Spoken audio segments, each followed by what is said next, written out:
Hello everyone and welcome back to the Horror Hut. Before you drift off, it would be a nice idea if you could leave a comment to let me know where you are listening from. Please don't forget to give the video a like and subscribe to the channel. Right, let's get comfy and relaxed, and let's begin. Story 1, Vanishing Memories, the Erasure of Reality. It started with the photos. At first, I thought maybe I had accidentally deleted them. I searched the trash folder, poked through the cloud backup, and still, nothing came up. When I showed Daniel, he shrugged and said, "Maybe you never took those pictures." His voice was calm, almost too calm, as if he were dismissing a silly misunderstanding. But it wasn't silly to me. I was positive those photos existed, had even shared some with him. That's when the first real argument started. Why would I imagine a whole weekend of pictures? I asked, heart pounding. I've seen them before. Daniel looked at me like I was losing grip on reality. Maybe you're mixing things up. You've been stressed lately. You forget stuff. I wanted to believe him. I really did. But the nagging sensation in my gut told me something wasn't right. Over the next few days, I began testing the boundaries of our shared life. I checked the messages on my phone, texts from him that I was sure had been there. One conversation in particular stood out, the one where we planned a dinner with friends. It had been lively and full of jokes. But when I searched for it again, the thread was gone. Not archived or hidden, just gone. Did you delete that? I asked Daniel one evening as we sat at the kitchen table. He shook his head. No. Why would I? I pushed harder. Because it's missing. I swear I saw it last week. Daniel's jaw tightened. Maybe you're imagining things. That phrase felt like a slap. Every time I confronted him, every time I insisted that certain memories existed, he dismissed me, painting my mind as unreliable. But it wasn't just the photos or the messages. Objects around the apartment changed too. I had a small wooden box that held letters we had exchanged back when we first met. One night, while looking for a pen, I opened the box, and the letters weren't there. I emptied it, nothing. I confronted Daniel again. Did you move those? I asked, holding the empty box. He looked genuinely confused. No. I haven't touched that. I stared at him, feeling a strange mix of frustration and fear. The only logical conclusion was that someone was tampering with my reality. But who? And why? Daniel started to act differently too. Whenever I brought up any of these missing things, his eyes would harden, and he'd steer the conversation away, sometimes with an excuse, sometimes with irritation. There was one night he snapped at me for asking if he was hiding something. That's ridiculous. Why would I do that to you? He said sharply. I didn't know what to say. I just wanted to believe him. But the pattern of erasure was impossible to ignore. One afternoon, I decided to document everything that seemed off. I wrote down each missing photo, each vanished message, each absent letter. The list grew, and with it, my anxiety. I started questioning my own memory. Was I really the one losing it? But deep down, I knew the truth felt different.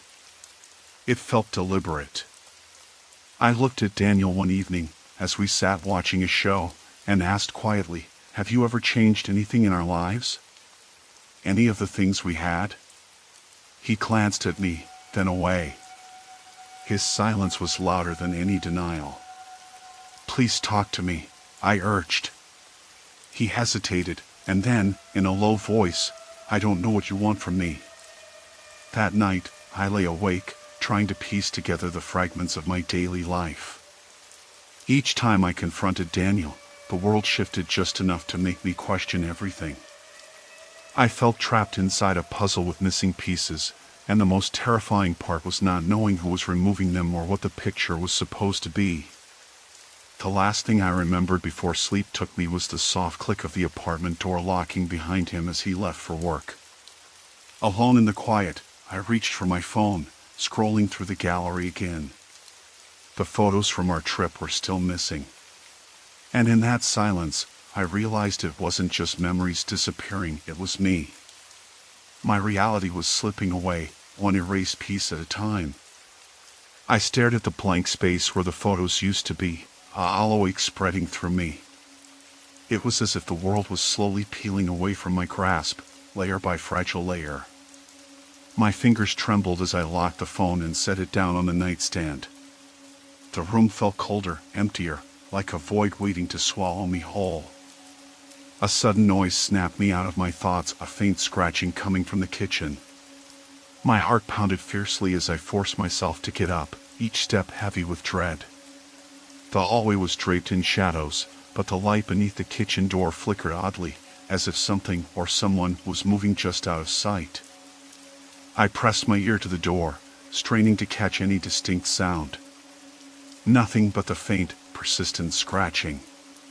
Swallowing my fear, I turned the knob slowly and peered inside. The kitchen was empty. No sign of movement. No one to be seen. Yet, on the counter, a single photograph lay face down.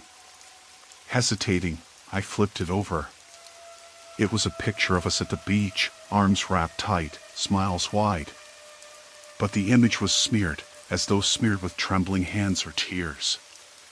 More unnerving was the back. It had a message scrawled in jagged handwriting, "Remember before you forget." A chill ran down my spine.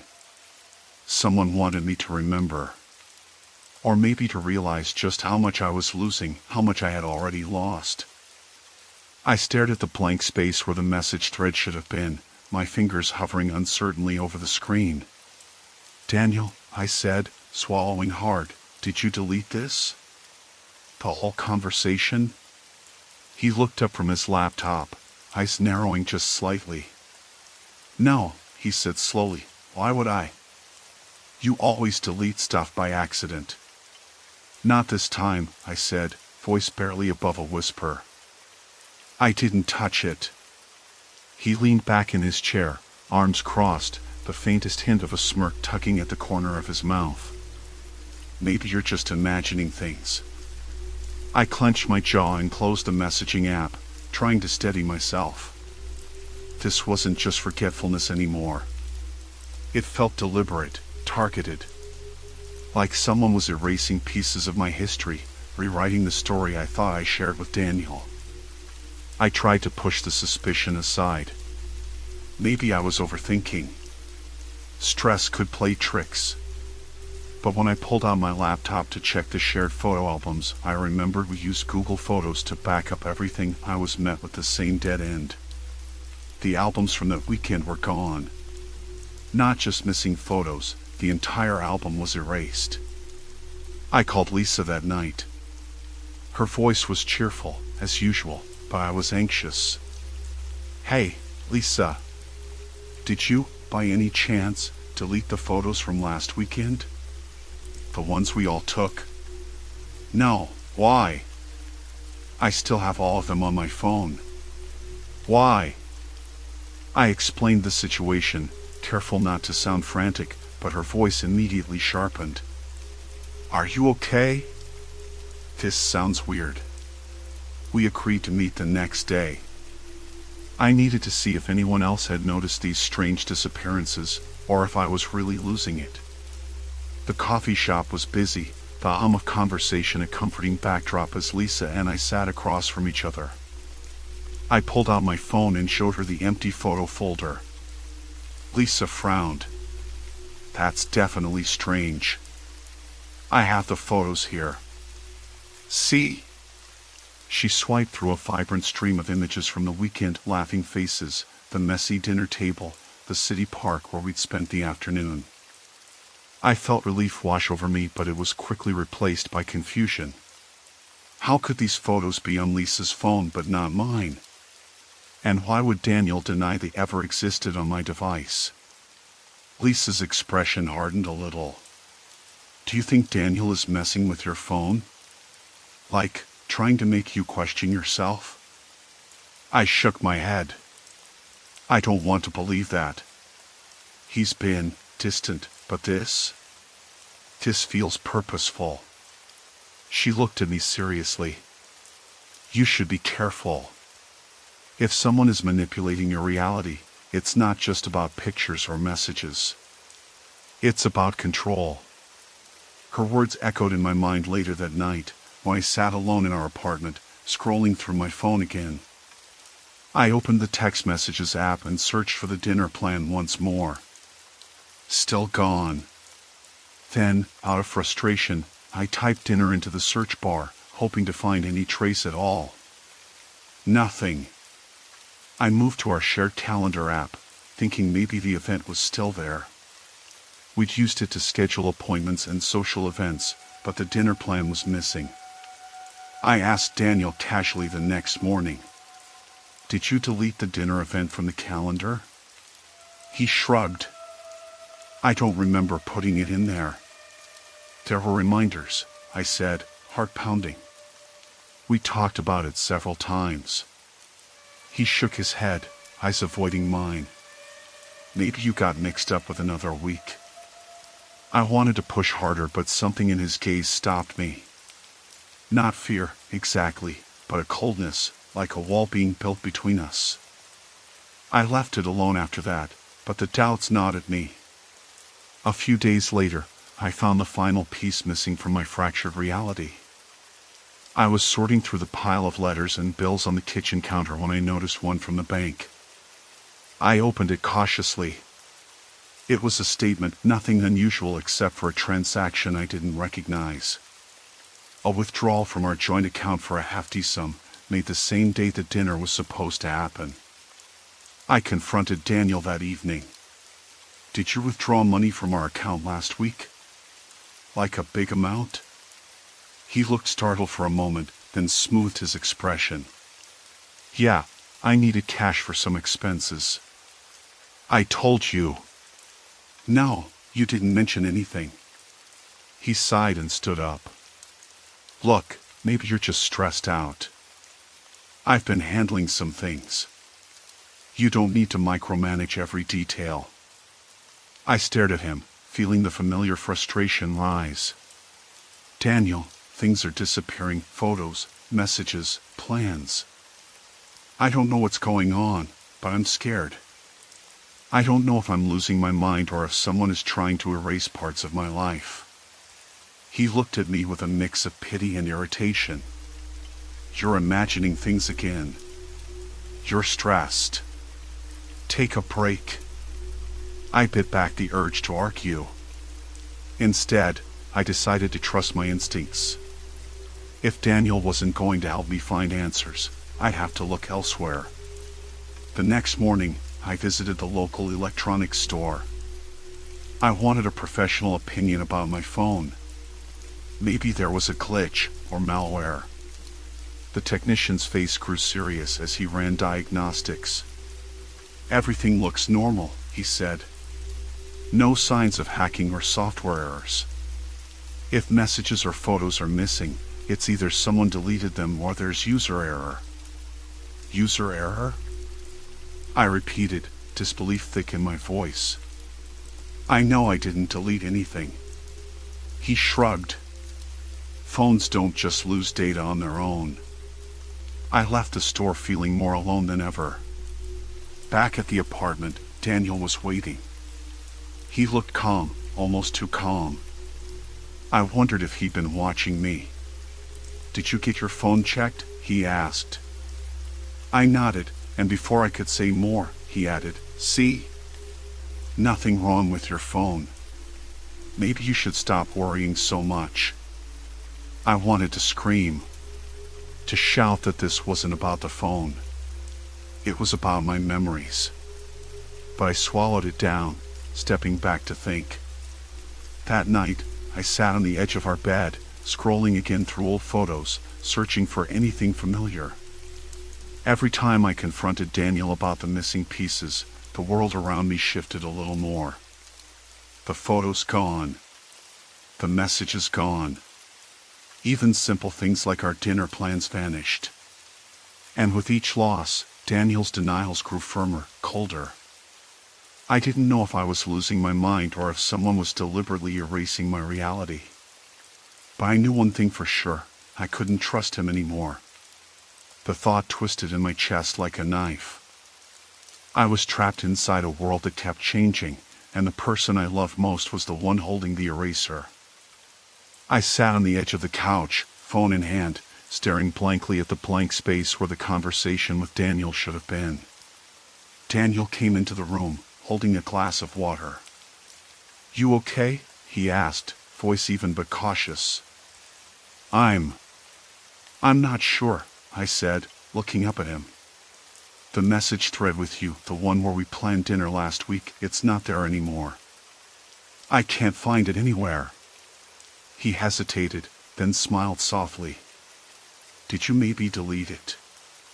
Sometimes the app glitches. You know how phones can be." "But I didn't," I said, voice rising slightly. "And it's not just that.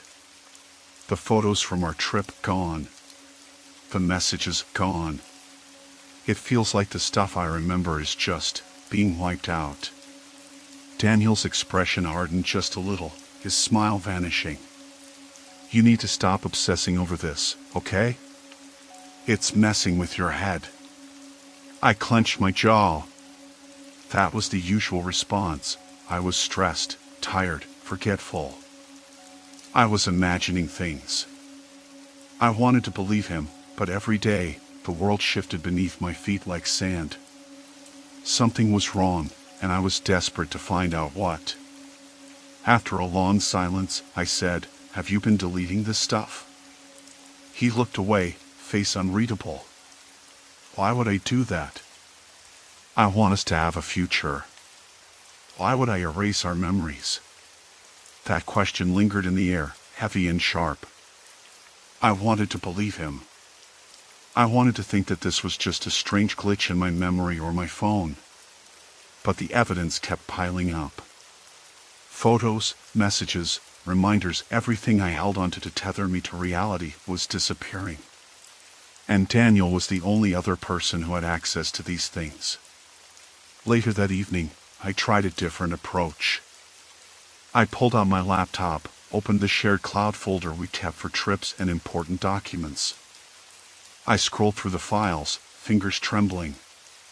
The folder was nearly empty. I called Daniel into the room. "Look at this. Where's everything?" He shrugged again, but this time there was a hint of something else, annoyance, maybe? "Maybe you never uploaded those files?" "You're lying." "No, I'm not." His voice was quiet, but intense. "You need to stop tearing us apart with this. It's not healthy." The accusation hit me like a punch. It wasn't the first time he'd used that line, and it never failed to hurt. I sat back, trying to steady my breath. Was I tearing us apart? Or was something else at work here? That night, I lay awake, replaying every conversation, every moment. I started to think about the pattern of disappearances. It always happened when I brought up something specific, a memory we shared, a photo, a message. Whenever I confronted him, the world shifted, and the evidence vanished. The next morning, I woke up determined to get some answers.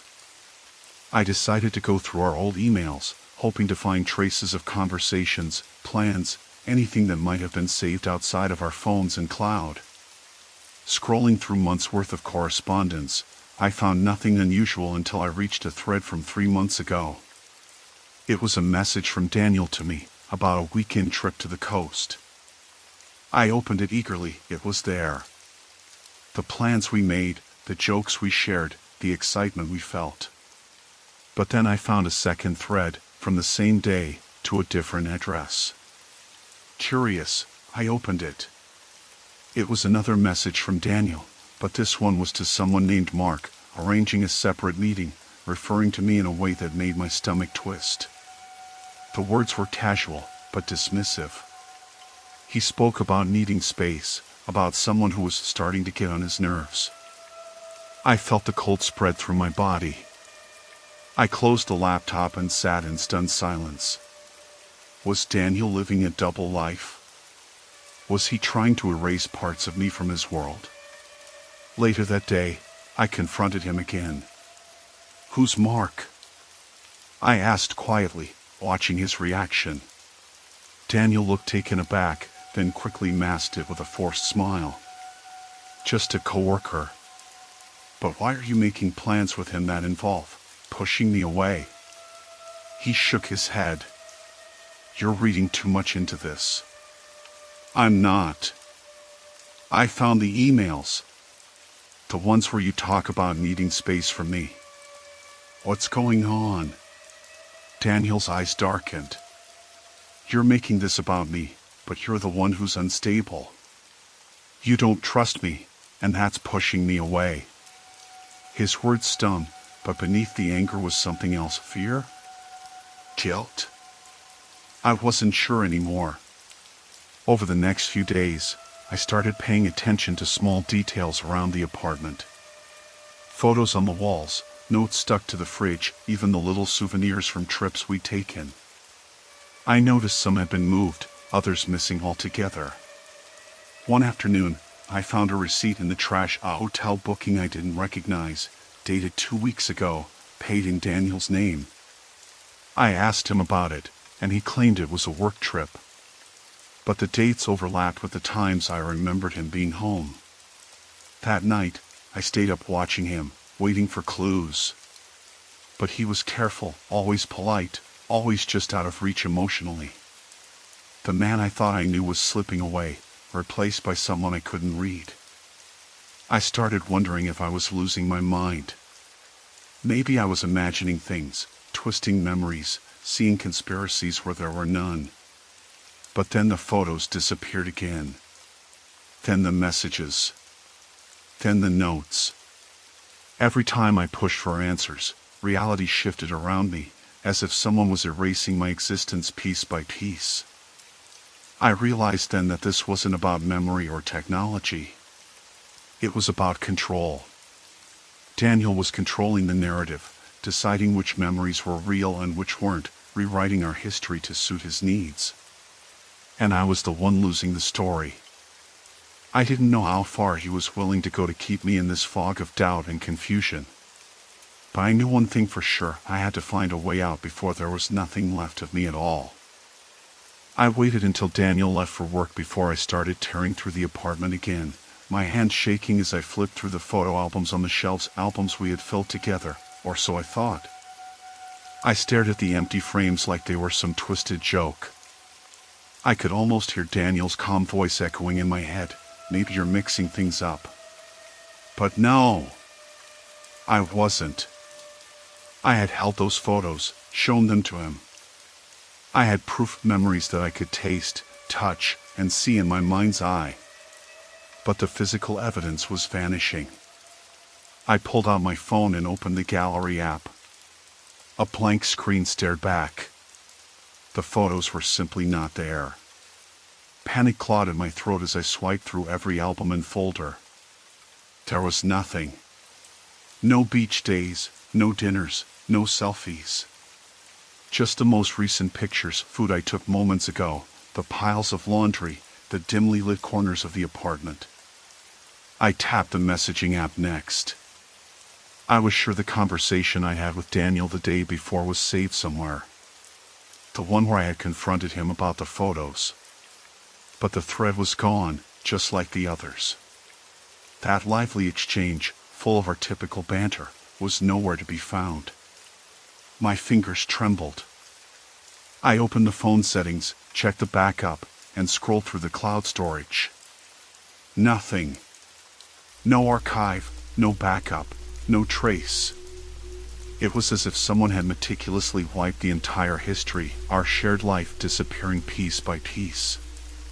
I wanted to scream, to call Daniel and demand answers. but when I dialed his number, it went straight to voicemail. I left a message, my voice shaking as I begged him to call me back. I needed to understand what was happening. Was my mind fracturing? Was I losing grip on who we were? The silence that followed was suffocating. Hours later, Daniel returned, his expression unreadable as he stepped through the door. He didn't meet my eyes. Instead, he dropped his bag and went straight to the kitchen. I looked through the albums, I said, my voice hollow. The photos from the lake trip, they're all gone. He shrugged, not looking at me. You probably deleted them by mistake. No, I said, stepping closer. I didn't. And the messages, our conversations, they're gone too. Every trace, Daniel. How is that possible? He finally met my gaze, and for a moment, I thought I saw a flicker of something, regret. Fear? But then he masked it with indifference. Maybe it's better if you forget. You're not well, and maybe these memories are just a product of that. I felt a chill spread through me. That wasn't just dismissal anymore. It was something colder, calculating. Are you doing this? I demanded. Are you erasing parts of my life? Why would you do that? He shook his head slowly. I'm trying to protect you from what? I don't know. Maybe from yourself.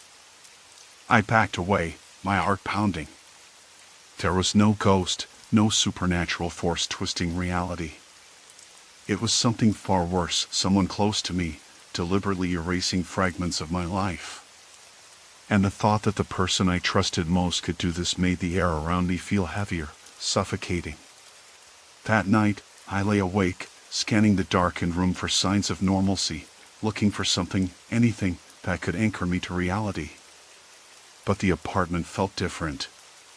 The photos were gone, the messages vanished, and Daniel's silence was louder than any scream. I didn't know what to believe anymore, except that the world I'd known was slipping away, one erased memory at a time. The next morning arrived with a brittle light that barely pierced the gray sky outside.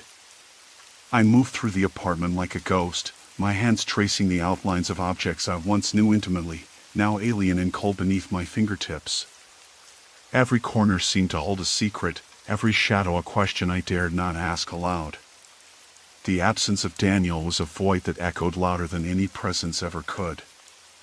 I found myself drawn to the small kitchen window, staring out at the street below where life continued with indifferent rhythm. People passed by, bundled against the chill, their conversations drifting up faintly, a reminder that the world outside my fractured bubble was moving forward, uncaring of the fractures within. My phone vibrated once, twice, and then fell silent again. I didn't have the strength to check. Messages, calls, none of it mattered. I was untethered, adrift in a sea of uncertainty. The silence was a cruel companion, its weight pressing down on my chest.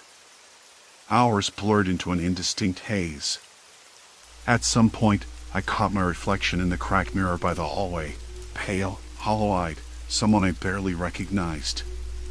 The person staring back seemed trapped behind a pane of glass, unreachable and frozen. I wanted to scream, to shatter that glass and reclaim myself, but the sound caught in my throat, swallowed by the void left behind. Slowly, the rational part of me began to claw its way back. If Daniel had erased everything, then there had to be a reason, some truth buried beneath his silence, beneath the lies. I resolved then to seek answers, no matter how painful they might be. I would find him, confront him, and demand the fragments of my shattered trust. Grabbing the small notebook I had stashed away during better days, I flipped through pages filled with half-remembered moments and scribbled thoughts. Names, places, dates, all the breadcrumbs I might follow. The path ahead was uncertain, but standing still was no longer an option. As I stepped out into the cold air, the weight on my chest remained, but beneath it flickered a fragile ember of resolve. The world might be slipping away, but I wasn't ready to let go, not yet. The moment I opened the front door that evening, I sensed something was off. "Hey," I said, dropping my bag by the door. "Are you okay?" He didn't answer. Instead, he set the mug down with a deliberate clink and finally looked up, his expression unreadable. I tried to shake off the unease crawling up my spine. Lately, I'd learned that any confrontation with Daniel about the memories or the things I was certain had happened led us here, a cold silence, a dance of denial, and then something changed. The world around me shifted, and I felt like I was unraveling. "Daniel, I want to talk," I said, moving toward the table. "About last weekend." His eyes narrowed slightly. "Which part?" "All of it. The hike, the photos, the dinner at Liam's place. You said those things never happened." "That's because they didn't," he said flatly. I swallowed hard.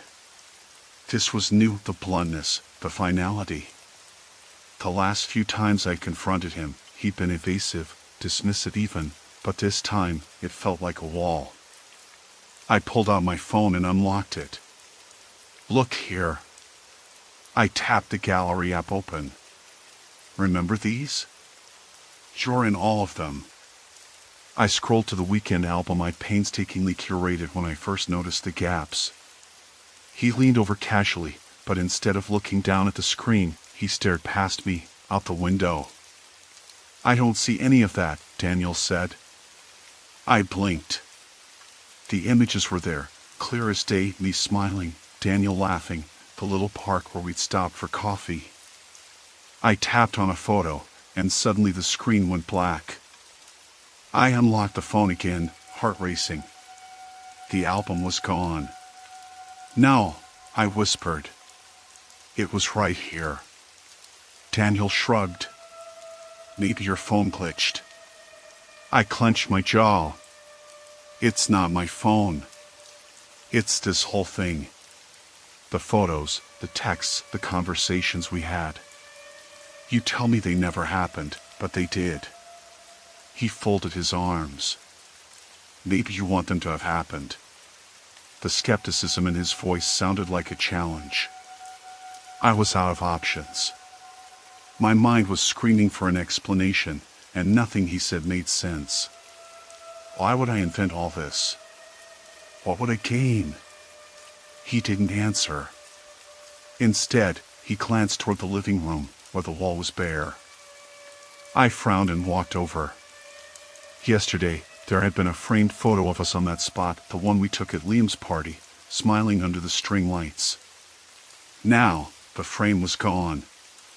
There was a faint outline on the wall, where the picture must have hung, but no sign of it anywhere else in the apartment. I touched the wall reverently, as if it might reveal some secret. "Did you take it down?" I asked slowly. "No," Daniel replied. "I didn't touch anything." That was impossible. The photo had been there this morning when I left for work. I was certain of it. Yet now, it had vanished. I sank into the couch, the room suddenly feeling colder.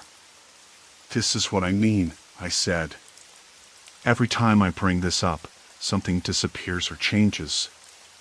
You say it never happened, and then parts of my world or world shift and vanish."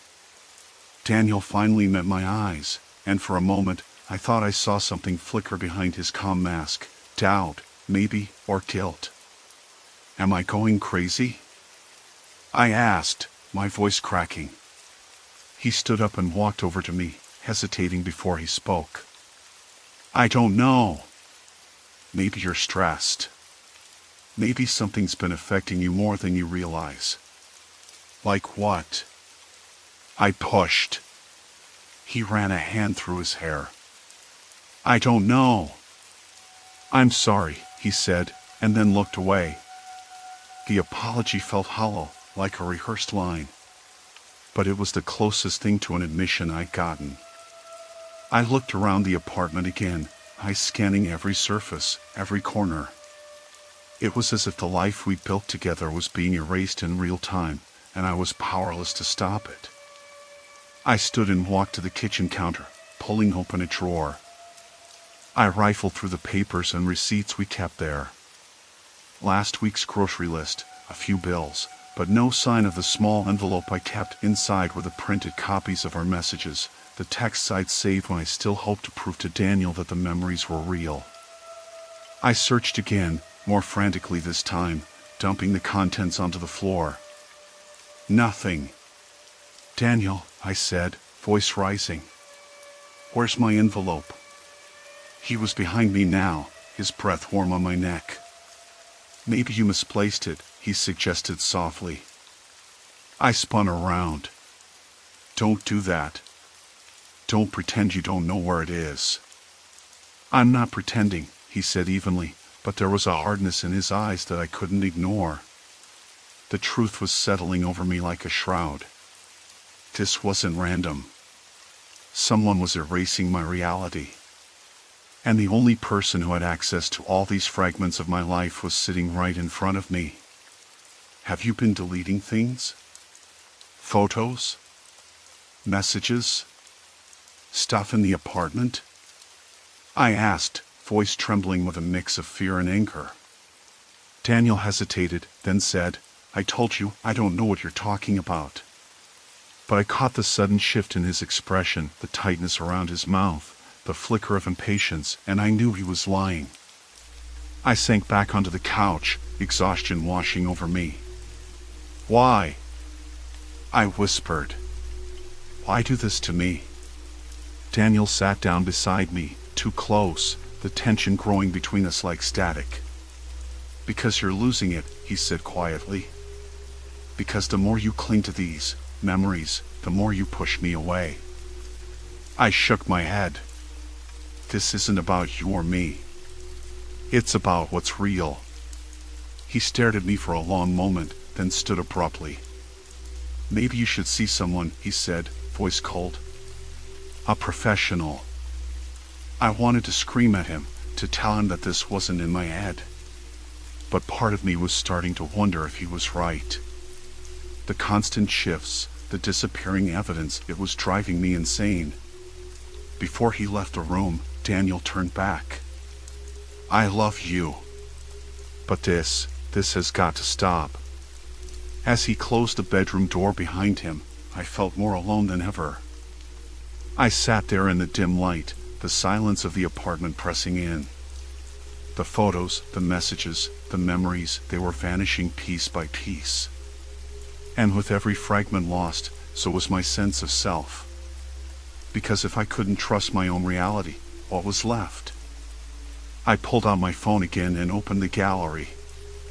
Nothing but a blank screen stared back at me. I didn't know if I was breaking or if someone was meticulously erasing my life. But I knew one thing for sure, this fight was far from over. Story 2, Unseen Stalker, the Invisible Pursuer. I first noticed the figure about 2 weeks ago.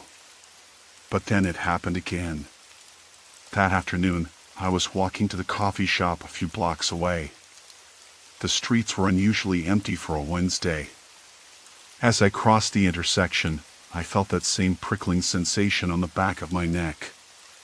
I glanced to my right and saw the vague outline of a person standing across the street, half hidden in the shadow cast by a closed storefront. The figure didn't move, didn't step into the light, just stayed there. I blinked and looked again, and it was gone. The street was empty except for me and a stray cat slinking behind a dumpster. I tried to convince myself I was imagining things. The city can play tricks on your eyes, especially on dull days. But the feeling settled in my chest like a stone, cold and heavy, and I couldn't shake it. Over the next several days, the sightings grew more frequent. Whenever I left my apartment, no matter the time or destination, the same shadowy figure was there, just out of clear sight, always at the periphery. I caught glimpses on the stairwell, near the corner store, across the street from the laundromat. Each time, when I turned to get a better look, there was no one. Not a trace. And when I pulled out my phone and snapped pictures of the spots where I'd seen the figure, the images showed only empty sidewalks and vacant storefronts. I started to keep a record, noting the time and location of each sighting, hoping to find a pattern. But there wasn't one. The figure appeared at different times of day, in different neighborhoods, places I'd hardly ever been before. It wasn't someone I knew or someone I'd seen around the block. Just there. The strangest part was that no one else seemed to notice. I mentioned it to my neighbor, an older woman who had lived in the building for years. She smiled politely and changed the subject. I asked a coworker if they'd seen anything unusual around the neighborhood. They looked at me like I was joking. "You're imagining things," they said. Maybe I was. But every time I stepped outside, the feeling came back, a thin, creeping unease that made the hairs on my arms stand up. I tried to rush through my errands, avoiding looking over my shoulder, but the figure was always there. Just out of reach, just out of frame. One evening, I decided to test it. I went for a walk around the block, phone in hand, ready to catch the figure on camera if it appeared. I paced slowly, eyes scanning every shadow, every alleyway. Halfway down the block, I spotted the silhouette again. It stood near a lamppost on the corner, shrouded in darkness. I raised my phone and took a photo. The figure didn't move, didn't acknowledge me, just stayed there. I took a step closer and snapped another picture. When I looked at the images, my breath caught in my throat. Neither showed anything but the empty street, the flickering streetlight casting long shadows on the cracked pavement. No figure. I could feel my pulse pounding in my ears. Who was this person? Why were they following me? And why was there no proof? That night, I barely slept. I left my window slightly cracked, but I kept the blinds drawn tight. Every noise outside made me jump, a distant car, a dog barking, footsteps echoing down the pavement. I told myself I was overreacting. Maybe it was just some guy who liked to lurk in shadows or a random stranger who had no idea his presence was unsettling me. But deep down, I knew it was more than that. The next morning, I found a note slipped under my door. There was no handwriting, just a simple message typed on a piece of paper.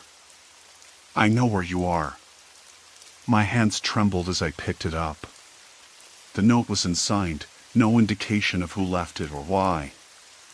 I folded it carefully and tucked it into my pocket, then looked out the peephole. The hallway was empty. I debated calling the police but hesitated. What would I say? That I was being followed by a shadow nobody else could see? That there were no photos, no evidence, only a feeling? The thought of explaining all this sounded ridiculous. Besides, what if it was someone I knew, someone who wanted to scare me? Could the cops do anything without proof? Instead, I started locking every door and window, double-checking the chains on my apartment door. I told my friends to check in with me regularly, even though I hated sounding paranoid. I stopped taking my usual routes and tried to vary my schedule, hoping to throw whoever was watching me off balance. But the figure never stopped appearing. Yesterday, on my way home, I caught it again, standing beneath the flickering neon sign of a closed diner. The figure was motionless, head slightly tilted, like it was studying me. I froze for a moment, then glanced down at my phone. The screen was cracked, the battery nearly dead, but I raised it and snapped a picture anyway. Nothing. When I looked up, the figure had disappeared. I didn't run, though. I just walked slowly home, every step heavy with dread. I kept my head down, ears straining for the slightest sound. I felt trapped in my apartment, in my life. The city that once felt familiar and safe now seemed foreign and hostile, every shadow a potential threat. I don't know who is following me or why, but I'm certain of one thing: I'm not imagining it. This is real. And whatever this is, It's not going to stop until it gets what it wants. I kept telling myself I was overthinking it. The mornings were the worst. One day, about a week after the first sighting, I left my apartment around 7:15 a.m., the city still waking up. I took my usual path to the subway station, walking down the cracked sidewalk past the dry cleaner and the newsstand. That's when I caught it again, a flicker of something moving at the corner of my eye. I stopped, heart thudding in my chest, and turned. The street was vacant. No cars, no people, just the usual scattered trash fluttering in the breeze. I pulled out my phone and tried to catch the figure on camera, hoping to prove to myself it wasn't just paranoia. But like before, the screen showed nothing but empty streets and empty sidewalks. I even doubled back to the spot where I'd seen the figure, but there was no one there. Just an old lamppost with peeling paint and a cluster of pigeons fluttering away into the sky. That day, I told my friend Max about it over lunch. He listened, eyebrows knitting together like I'd told him I'd lost my mind. "Maybe you're stressed," he suggested. "Work has been killing you lately." And maybe he was right. The past month had been brutal, deadlines, long nights, and constant pressure. But I was certain of what I'd seen. This wasn't stress-induced hallucination. It was something else. I started paying more attention. I tried to catch the figure at different times of day, in the morning, midday, late afternoon, even at night. The figure seemed to prefer the quieter parts of the neighborhood, the alley behind the bakery, the back entrance to the grocery store, the shadowy stairwell beside the old apartment complex across the street. Always just out of clear sight. Always gone the moment I looked straight at it. One evening, after a late shift at work, I took a detour through the park. The area was mostly deserted except for a few joggers and a couple walking their dog. As I rounded a bend near the fountain, I caught that familiar flicker again. This time, it was closer, maybe 15 feet away, standing beneath a tree whose branches blocked the streetlight. I stopped, holding my breath, and looked directly at the spot. Nothing. Not a soul. I felt a cold finger of fear creeping up my spine. This wasn't random. Whoever this was, they were following me. Watching me. I thought about calling the police, but hesitated. What would I say? There's a shadowy figure stalking me, but when I turn around, they vanish. They probably think I was nuts or trying to make a mountain out of a molehill. Still, I had to do something. The next day, I bought a small notebook and started jotting down every time I saw the figure, date, time, location, description. It felt like trying to solve a puzzle without knowing what the picture was supposed to be. Over the week, the sightings increased in frequency. Sometimes it was just a flicker near a corner store, other times it lingered longer, standing near the entrance of my building or across the street from my favorite cafe. The figure never approached me directly, never made any move that felt overtly threatening. But the constant surveillance was disconcerting. I felt like I was being hunted, like a mouse in a trap. One afternoon, I decided to test a theory. I changed my routine.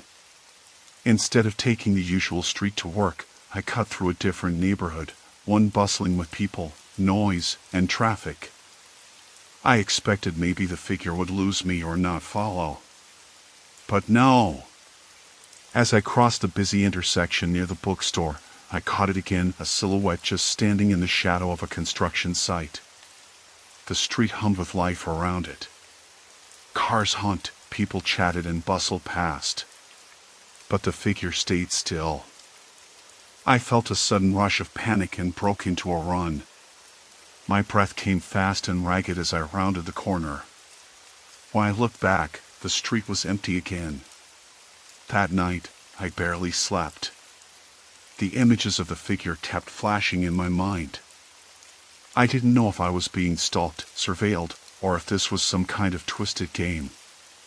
Or maybe it wasn't a game at all. Maybe I was in danger. I decided to buy a small security camera and set it up in my apartment hallway, pointing toward the front door. If someone was lurking out there, maybe I could catch them on tape. I stayed up late, waiting for something. Anything. But the hallway remained silent, empty. The next day, when I came home, I checked the footage. Nothing had moved except the flickering shadows from the hallway light. Frustrated, I realized the figure was always outdoors, just beyond the building's edge. I considered talking to my neighbors, but I was too embarrassed. What if they thought I was overreacting? What if they thought I was paranoid? The next sighting happened that evening as I left for a late grocery run. The street was dimly lit, the usual hum of city noise softened under the blanket of night. I caught the figure standing across the street, its dark shape blending into the shadows near the entrance to the bus stop. I froze for a moment, heart pounding, before slowly raising my phone to take a picture. As always, the image showed only empty pavement and the flickering streetlight. I put the phone down and looked back. The figure was gone. But this time, as I started walking again, I heard footsteps behind me. Soft at first, then steadily growing louder. My pulse quickened, and I glanced over my shoulder to see a man average height, covered in a dark jacket, his face obscured by a cap pulled low. I stopped in my tracks. He stopped too, several feet behind me. "Hey," he said, voice low but steady. "You dropped this." He held out a small folded piece of paper. I hesitated, my mind racing with suspicion. But I reached out and took it. "Thanks," I said quietly. He nodded once and turned, walking away sharply into the darkness. I unfolded the paper carefully. Written in messy, hurried handwriting were just 2 words, "Be careful." I didn't know what to make of it. Was this a warning? A threat? Or a cruel prank? That night, I sat in my apartment, the note on my coffee table, the shadows outside my window seeming to grow darker. I knew then that this wasn't just some random figure or a trick of light. Someone was watching. Someone knew something. And I had no idea what it was or why. But one thing was clear, I wasn't going to be left alone. Not anytime soon. I knew I couldn't keep letting this go on. Last night was the tipping point. I'd stayed in, hoping the figure would disappear if I ignored it, but as I paced my small living room, I kept catching that same prickling feeling along my spine, that same sense of unease like I was being watched. My phone sat on the table, screen facing up. I'd been considering calling someone, but I couldn't bring myself to say the words out loud. Instead, I stared at the blank screen until the buzzing started again. Then, just past midnight, I heard a noise outside my window, soft, a scrape against concrete or maybe metal. My building faced a narrow alleyway, the kind of place where trash bins leaned against the brick walls and stray cats found refuge. I pressed my face against the glass and squinted into the darkness, but there was nothing obvious. No figure, no shadow, no movement. Just the usual clutter. I tried to convince myself it was nothing, but I couldn't sleep after that. I kept imagining what the figure might look like if it stepped out of the shadows, what it wanted, and why it wouldn't just show itself outright. There was no supernatural element here. No ghosts or monsters with glowing eyes.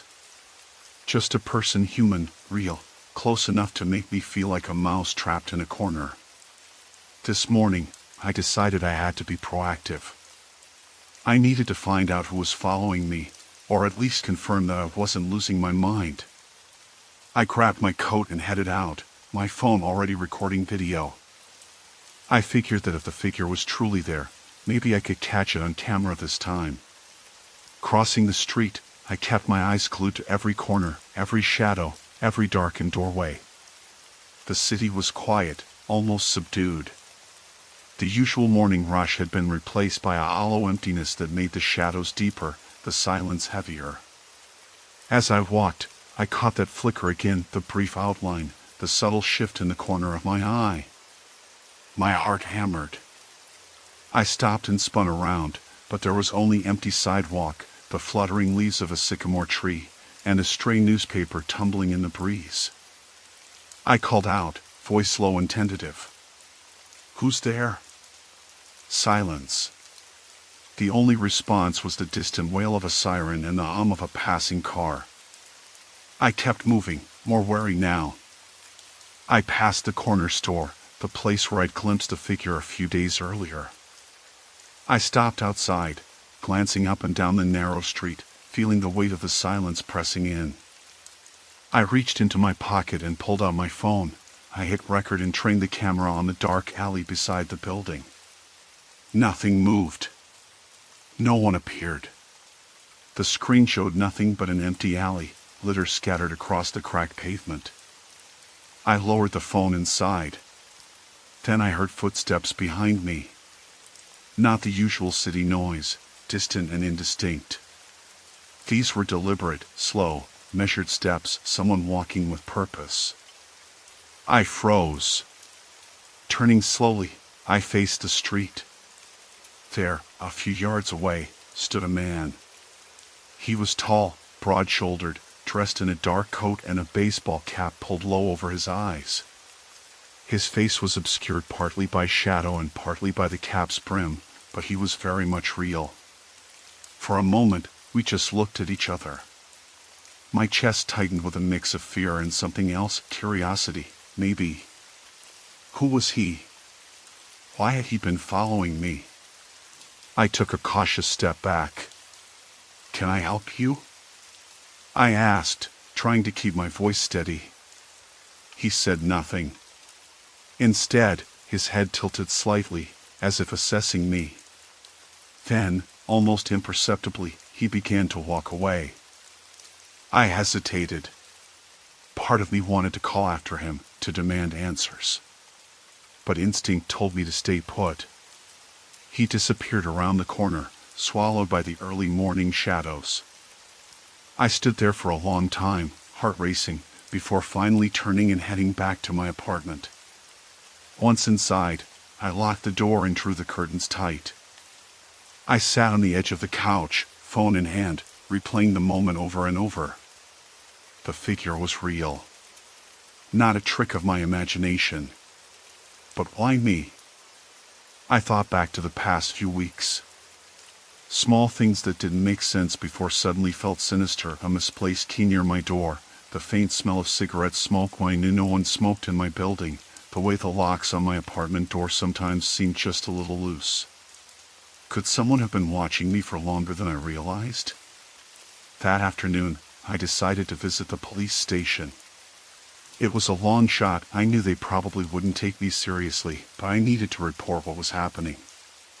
I needed to feel like I was doing something. As I sat across from the officer, I explained everything, the figure, the footsteps, the noises outside my window. She listened carefully, making notes. Then she told me the usual: be vigilant, don't go out alone late at night, report any suspicious activity. I nodded, but she didn't seem to grasp the full weight of what I was telling her. Neither did I. Walking back to my apartment, I felt exposed. I wanted to tell someone else, friends, coworkers, but how do you explain the creeping dread of being watched by someone who never reveals themselves? How do you convince people that the fear isn't just in your head? That evening, I installed a small security camera outside my door. It wasn't much, but it was something. If the figure was lurking near my building, maybe I could catch it on tape. Hours later, I sat in the darkened room, eyes fixed on the monitor. Nothing. Just the empty hallway, the flickering light overhead. The silence was suffocating. Then, around midnight, the screen flickered. A shadow moved. Slowly, deliberately, a figure appeared at the edge of the frame. The same dark coat, the same baseball cap, the same broad shoulders. I held my breath. The figure lingered for a moment, then moved forward, coming into clearer view. I could see his face now, sharp angles, pale skin, eyes that flicked toward the camera with a cold, calculating gleam. Then he reached out and pressed something against the camera lens. The screen went dark. My heart dropped. I rushed to the door, locked it 3 times, and sat down, trembling. For the first time, I realized this wasn't random. This was personal. Someone was watching me, tracking me, and they wanted me to know they were there. I didn't know what they wanted. But I knew one thing: I wasn't safe. And that realization settled over me like a heavy, suffocating fog. I kept the lights on all night, my phone clutched in my hand, ready for anything. But when dawn came, the figure was gone. For now. I had started keeping my phone out whenever I left the apartment, camera app open, ready to snap a quick photo or record if needed. By the 4th morning, I was running late for work. I grabbed my bag and headed out the door in a rush. The building's stairwell was unusually quiet. No familiar clatter of other residents or the faint drone of TV from apartments above. I pressed the elevator button and waited. That was when I first noticed it again. Out of the corner of my eye, on the landing just below mine, a dark shape moved quickly, disappearing behind the stairwell's metal railing. I froze, heart pounding. I waited, holding my breath, eyes fixed on the spot. Nothing reappeared. No footsteps, no sound. I stepped closer, peered down into the dimly lit stairwell. The landing was empty. I took the stairs instead of the elevator, descending cautiously, my phone camera held at the ready. Each floor I passed, I glanced into the dark corners, every shadow. But the stairwell remained empty. Outside on the street, the city seemed the same, unchanged and indifferent. The usual bustle of morning commuters, the honking of impatient drivers, the distant wail of sirens. But I felt on edge, like I was being watched. I decided to change my usual route to work. Instead of the direct path down Main Street, I turned left onto 5th Avenue. This street was less busy but had more small businesses and narrow alleys. The figure had appeared near a corner store once, so I figured maybe a change would help me catch a clearer glimpse. I walked with my phone out, camera app open, recording video this time. My eyes scanned every dark corner, every alleyway, every storefront shadow. About halfway down 5th, I saw it again. A dark figure stood just beyond the edge of the sidewalk, behind a newspaper kiosk. The silhouette was hunched, almost like someone trying to stay invisible, blending into the shadows cast by the morning sun. I froze, heart thudding loudly in my ears. I slowly turned my phone toward the shape, but the figure immediately stepped back, disappearing behind the kiosk. I caught only a glimpse, tall, thin, wearing a hooded jacket that obscured the face. I raised my phone to record, voice shaking. "Hey! Who's there?" No reply. Only the distant hum of city life. Instinct told me to keep moving, but I felt rooted in place. Suddenly, the kiosk door slammed open. A man stepped out. He was middle-aged, average height, dressed in a worn coat. His eyes locked on me, steady and unreadable. "Are you lost?" he asked, his voice low but calm. I hesitated. "No. Just walking." He nodded, taking a step closer. "You don't belong around here." The words hit me like a cold slap. I tried to keep my voice steady. "I live nearby. I'm just on my way to work." He smiled thinly. "This neighborhood's changing. People like you don't know how to behave here anymore." I felt a sharp instinct to leave, but I forced myself to stay calm. "Look, I don't want trouble. I'm just passing through." He scanned me, then his expression softened slightly. "All right. But watch yourself." People have been, he glanced over his shoulder, voice dropping to a whisper. People have been watching. I wanted to ask who, but he turned and walked back into the kiosk, shutting the door behind him. I stood there, phone still recording, mind racing. The figure I'd seen was gone. I kept recording as I walked away, heart racing and pulse hammering in my ears. My detour felt like a trap. Back at work, I played the video over and over. The figure was there, briefly, but the footage was grainy and quick. No clear features. No clear proof. That night, I sat in my apartment, windows open despite the chill. I replayed the day in my head, every glance, every fleeting glimpse. I tried to rationalize it. Maybe the man was part of some neighborhood watch, or a security guard. Maybe the figure was someone avoiding trouble, or just a drifter. But I couldn't shake the heavy feeling in my gut that I was being stalked. The next day, I took a different approach. I decided to talk to some neighbors. I knocked on the door next to mine. A woman in her 60s answered, smiling politely. I explained briefly about the figure. She frowned. You're not the first to say something about that. Some folks have seen a man hanging around late at night, watching the building. Do you know who he is? I asked. She shook her head. No, and no one's reported it. People are scared to get involved. It wasn't comforting. Later, I spoke with the doorman in my building, an older man named Craig. Have you seen anyone suspicious? I asked. Craig shrugged.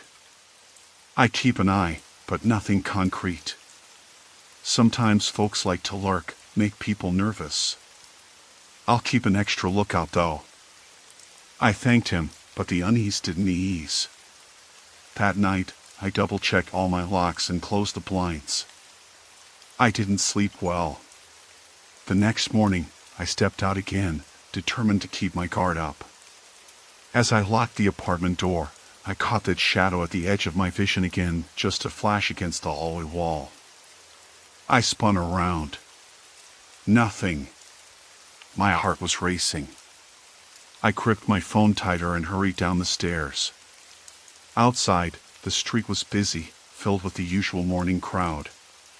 No sign of the figure. I walked briskly, eyes scanning. At the corner store, I saw movement. A man, tall and thin, leaning against the brick wall. His hood up, head down. I stopped, voice firm. Who are you? He looked up, eyes sharp and cold. Mind your own business, he said and turned away. I followed a few steps. Why are you following me? He stopped, glancing over his shoulder. I'm not following you, he said. You're just in the wrong place at the wrong time. Why do you keep watching me? He shrugged, expression unreadable. Then he smirked. Maybe I'm just curious. The moment hung between us, tense and heavy. I wanted to yell, to report him, to run. But I just turned and walked away. That was the first time I saw him clearly. And the uncertainty of his intentions terrified me more than any shadow. I realized then that this wasn't random or accidental. Someone was watching me. And whoever he wasn't going to stop anytime soon. I wasn't sure if I was losing my mind or if something about this figure was deliberately toying with me. Yesterday was the worst. I was at the corner store picking up some milk when I caught that familiar flicker in the corner of my eye. The figure stood just beyond the row of parked cars, half concealed by an alleyway's shadows. My heart hammered. I stared hard, willing myself to get a good look. The silhouette didn't move, but the shape it made was unmistakably human, tall, lanky, and unnervingly still. I whipped around, expecting to catch them in the act of retreating or watching me. Nothing. Just empty pavement and dull bricks. No one. My phone camera showed only an empty street when I checked. I felt exposed and vulnerable, like the city had flipped on me and was suddenly hostile. By the time I got home, my nerves were frayed. I locked the door and sat on the edge of my bed, trying to breathe evenly. My mind raced through every logical possibility. Maybe it was a stalker, someone watching me, or a stranger who had fixated on me for some reason. But who? Why me? I'd always been careful, kept to myself, and avoided trouble. I decided then that I needed more information. If I was being followed, I wanted to know who it was. I couldn't keep living with this gnawing dread. I set up my phone on the windowsill, recording the street outside while I sat quietly, watching for any signs of movement. For an hour, the street stayed empty, nothing but the distant hum of traffic and a few pedestrians. No shadowy figure. That night, I barely slept. Every creak in the apartment sounded like footsteps. Every flicker of light through the blinds seemed like a signal. I wondered if I should have told someone, my sister, a neighbor, even the police, but I feared sounding paranoid or being dismissed. This morning I left early, hoping to catch the figure off guard. I snapped my phone on, camera ready, and headed down the stairs with a new sense of purpose. The city was waking up, more alive than it had been when I first noticed the figure. Still, the streets felt oddly empty in the spots where I'd seen it before. As I reached the corner near the laundromat, I caught a glimpse of movement. The figure, there it was again, standing near the entrance to a narrow alley. It was closer than before, almost within clear sight, but still shrouded in shadow. I paused and watched, heart thudding so loudly I was sure it would give me away. This time, the figure shifted, a slow, deliberate movement that felt more like a signal than an accident. I stepped forward, and the figure turned its head slightly, away from me, but I caught the faint outline of a face beneath a hood. I raised my phone, pressing record. The figure didn't run. Instead, it took a step into the street, moving with a confidence that sent chills down my spine. I started to walk closer, trying to stay calm, to not show fear. The figure didn't flee but kept walking away, never turning fully to look at me. I followed for about 2 blocks, keeping a safe distance. Then the figure disappeared down a side street, swallowed by a cluster of buildings. I stopped, breathless, and checked my phone. The screen was dark except for the faint outline of empty streets. No sign of the figure. It was as though it had vanished. I felt a cold wave wash over me. This wasn't a coincidence or a trick of the light. Someone was deliberately following me, stalking my movements. The question was what they wanted and how long they'd been doing it. I knew then I couldn't stay silent any longer. I called my sister and asked if she could come over, even just to sit with me for a while. I didn't want to be alone tonight, not with the figure lurking somewhere close, watching and waiting.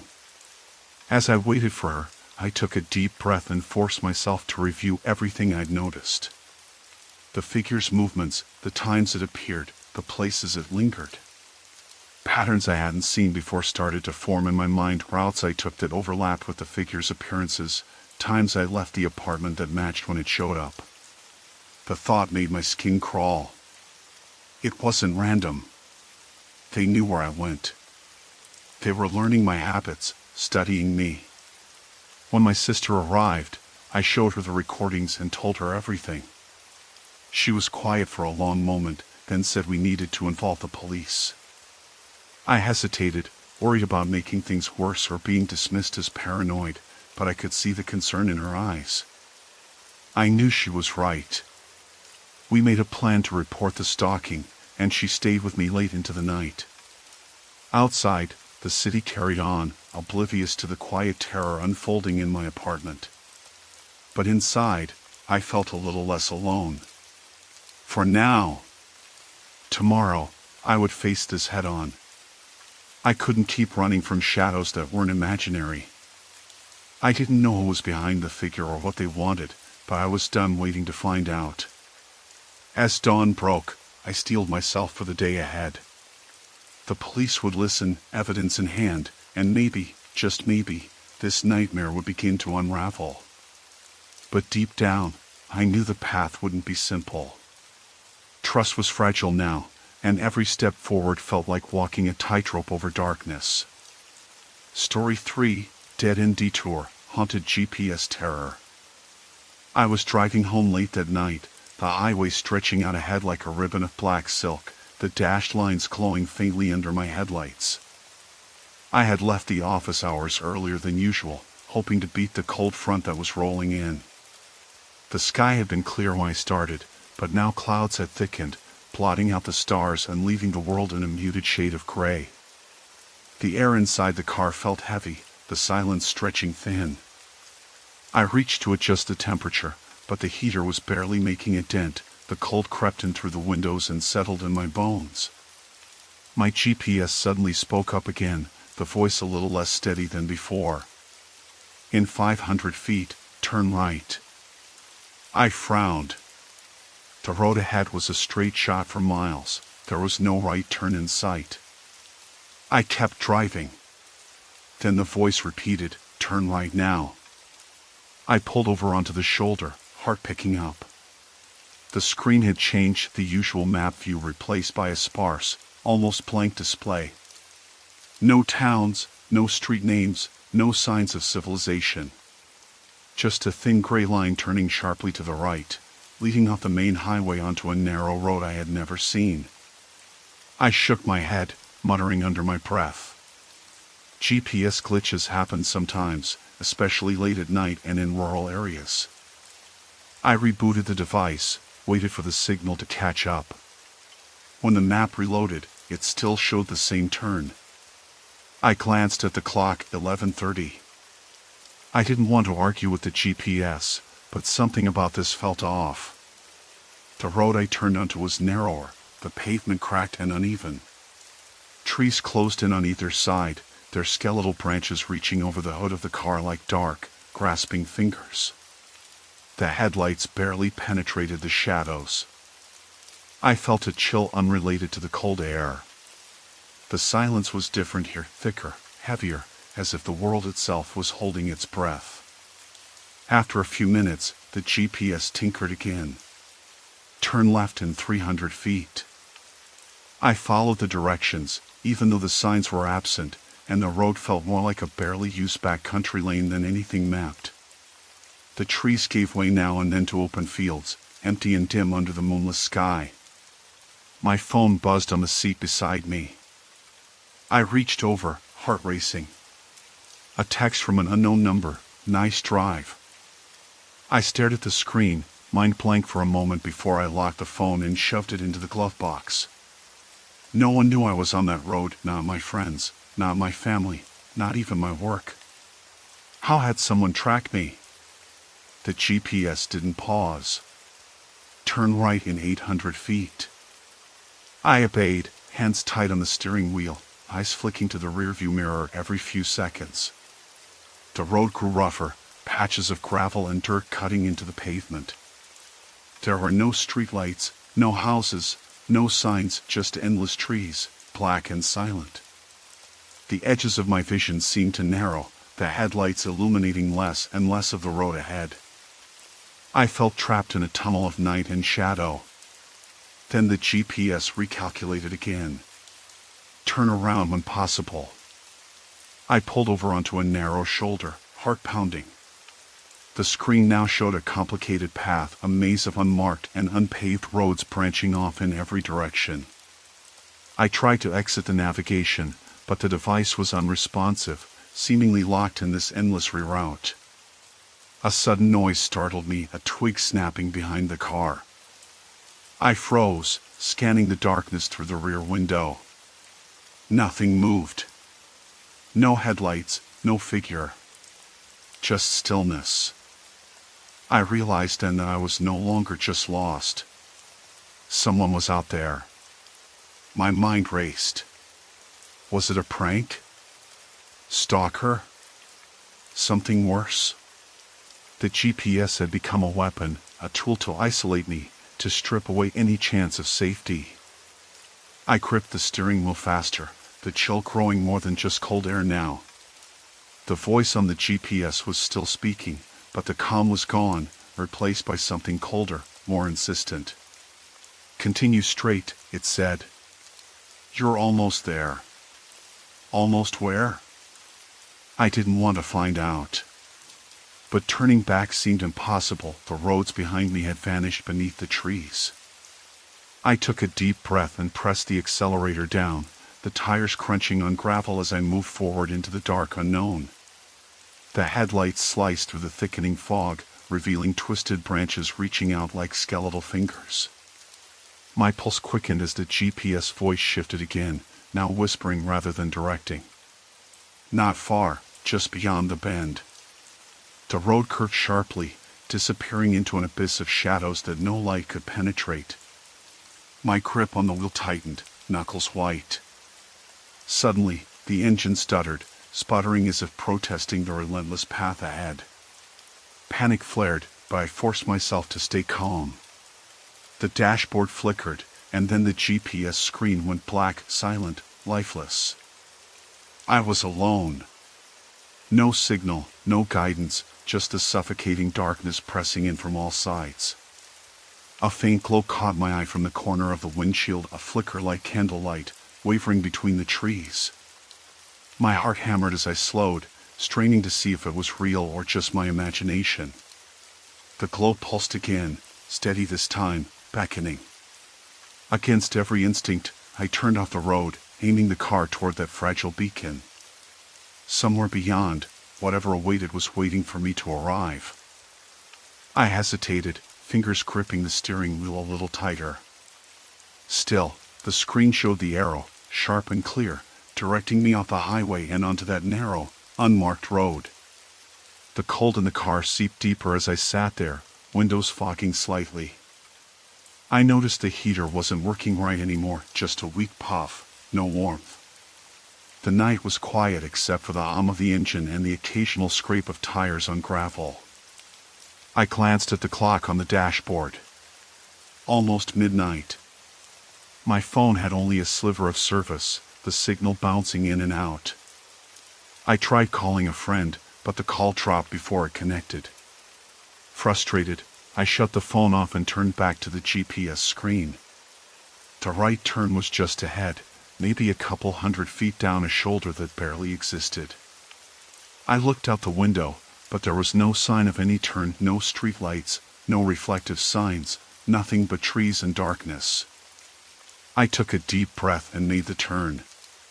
The tires crunching on dirt and gravel felt wrong under the car, which was meant mostly for pavement. The road was narrow, overgrown in places, and pitch black except for my headlights piercing through the branches ahead. The GPS voice became calmer, but the map itself only showed a thin gray line twisting deeper into what looked like forest.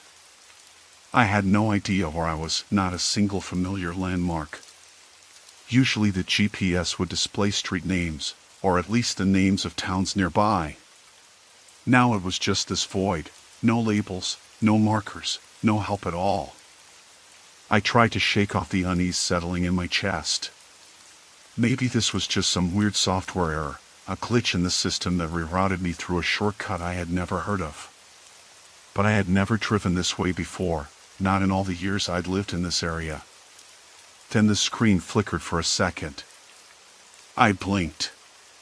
The map shifted slightly, zooming in so close I could see just a few feet of the road ahead. The voice repeated its instructions again, clearer this time. Turn left in 300 feet. I swallowed hard. There was no intersection for miles. The road curved gently, but there was no sign of a left turn. I kept driving, hoping the GPS would reset. Instead, the screen went black for a moment. When it came back, it showed a route through a series of small, unnamed roads and dirt paths, one after the other, weaving through thick woods I recognized only vaguely. The names had disappeared completely, and the voice now sounded almost bored, like it was reading from a script disconnected from reality. I pulled over again, this time onto a slightly wider clearing just off the road. The car's headlights illuminated a patch of undergrowth and trees so dense it felt like the woods themselves were closing in. I reached for my phone and turned it back on. The signal was still weak, but a single notification popped up, a text message from an unknown number. The message read, "You're off the highway now." My hands trembled. I stared at the screen, heart pounding. How did they know that? Who had been watching me? I backed out of the clearing slowly and turned the wheel back onto the narrow road. Every instinct screamed at me to turn around, to get back to the main highway, but the GPS voice had changed tone. It was no longer a neutral assistant. It had become almost commanding. In 200 feet, turn right. I glanced in the rearview mirror, suddenly hyper-aware of the road behind me. The highway was nowhere in sight. The darkness swallowed everything beyond the thin beam of the headlights. Then I saw it.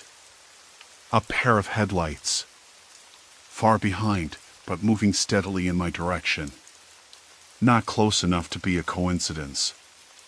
Whoever was following me was doing it deliberately, matching my every move. I slammed on the brakes, heart in my throat. The car behind slowed too, then stopped. The headlights vanished when the driver cut them off, leaving me staring into darkness. I sat frozen for a long moment, gripping the wheel tight enough to turn my knuckles white. Then the GPS voice came back, slow and deliberate, "Continue straight ahead." I wanted to argue, to find some way to get off this route, but the screen showed only one option. There was no escape. I took a deep breath and pressed the gas pedal again. The road wound on, narrower and more overgrown with every mile. The trees pressed closer, branches scraping against the windows. My headlights caught a flash of something just beyond the edge of the road, a shadow moving between the trees. Or just a trick of the light. The heater sputtered and died. The car's interior grew colder, the air damp and heavy. I wrapped my arms around myself, wishing I had kept a jacket within reach. My phone buzzed again. Another text. "You can't hide." I swallowed, staring at the message like it was a curse. Who was this? How did they know where I was? I tried calling the police, dialing 911, but the call wouldn't connect. No signal. Only the silent night pressed in from all sides. Minutes passed with the constant thrum of the engine and the crunch of tires on gravel. Then, out of nowhere, the GPS rerouted again. "Turn left in 100 feet, it said. I forced the wheel left, the car skidding slightly on loose dirt. The road ended at a small clearing, empty except for an abandoned, rusting pickup truck half hidden under a tarp. The air smelled of oil and wet leaves. I killed the engine and sat in silence, heart racing. I looked in the rearview mirror again and spotted movement, shapes shifting among the trees at the edge of the clearing. Figures standing, watching. I unlocked the doors, my fingers shaking. The lock sound echoed in the stillness. A twig snapped behind me. I whipped my head around. No one was there. I was alone. Or so I thought.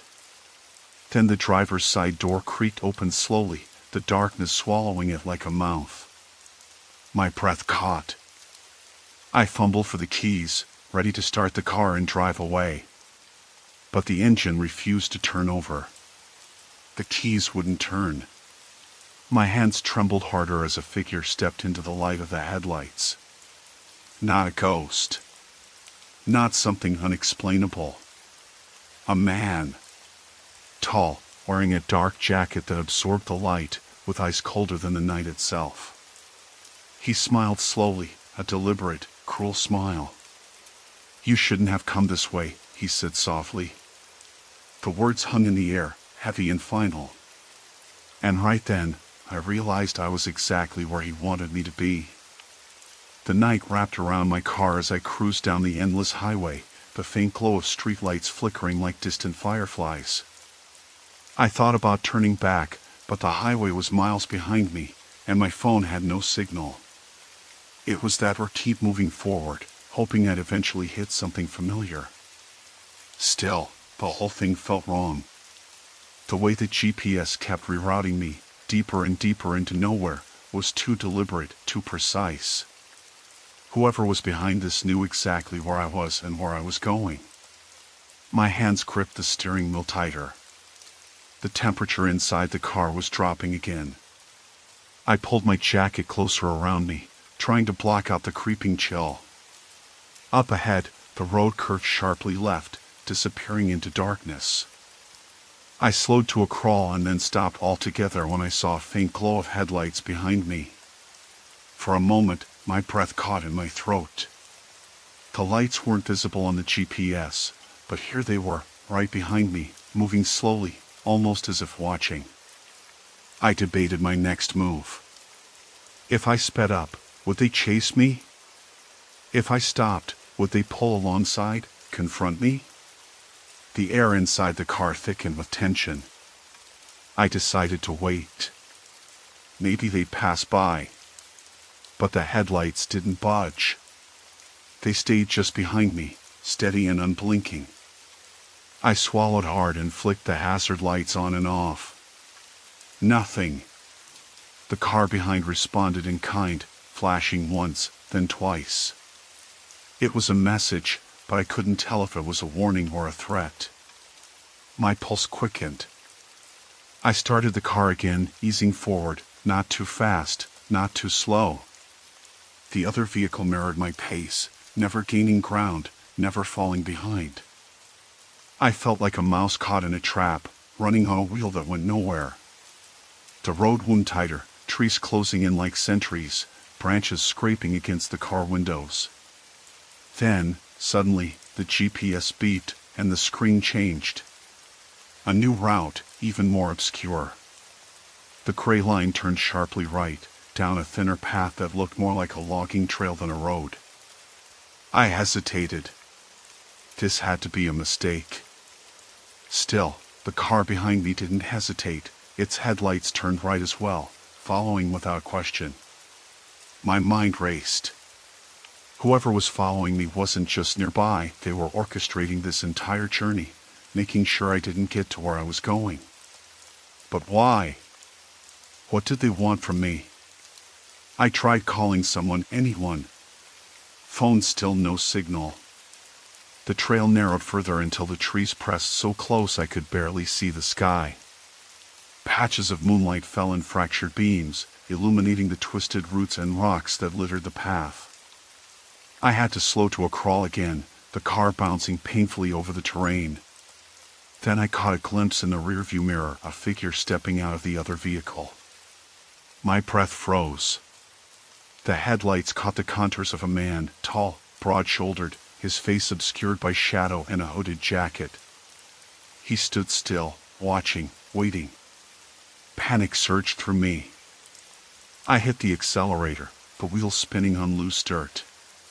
The man didn't move, didn't run to the car, just stood there like a statue, watching me disappear into the darkness. I didn't stop for a long time after that. The GPS continued to reroute me, each time pushing deeper into the wilderness.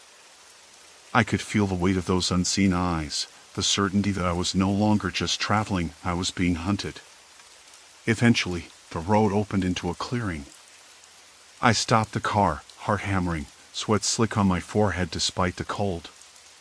The GPS blinked off completely, screen black and lifeless. I sat there, breathing hard, listening. The night was unnervingly quiet, the usual sounds of wildlife absent.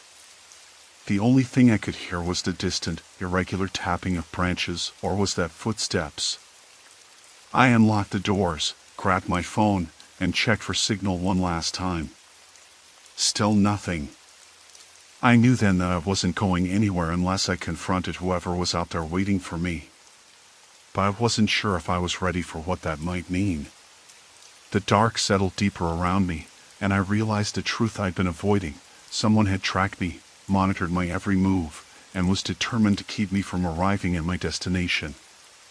There was no way out of this night without facing that reality head-on. I swallowed the lump in my throat, turned off the car, and stepped out into the cold, silent night. The crunch of gravel under my boots echoed louder than I expected, each step feeling heavier as shadows stretched like fingers along the deserted road. I tightened my grip on the flashlight, its beam cutting a narrow path through the darkness, but even that small circle of light couldn't chase away the chill crawling up my spine. Somewhere beyond the tree line, a faint rustle suggested I wasn't alone. Someone was watching, waiting. My heart hammered, but I forced myself forward, knowing hesitation was a luxury I couldn't afford. The night air bit at my skin, sharp and unforgiving, but it also cleared my thoughts. Fear was natural, but it couldn't control me, not anymore. I scanned the edge of the forest, searching for movement, for a sign. And then I saw it, a silhouette, barely visible but unmistakably there. No masks, no disguises, just a figure standing still, calm, as if daring me to make the next move. I squared my shoulders and called out, voice steady despite the adrenaline flooding my veins. "Who's there? What do you want?" The silence that followed was deafening, filled with unspoken threats and promises. Whatever came next, I was ready. Because standing still was no longer an option. The new route carved out by the GPS was no longer just a detour, it was a descent into a silent, forgotten world. I checked the GPS again. The screen was stark, no names, no landmarks, no helpful markers at all. Just the twisting gray line, urging me deeper into this isolated stretch.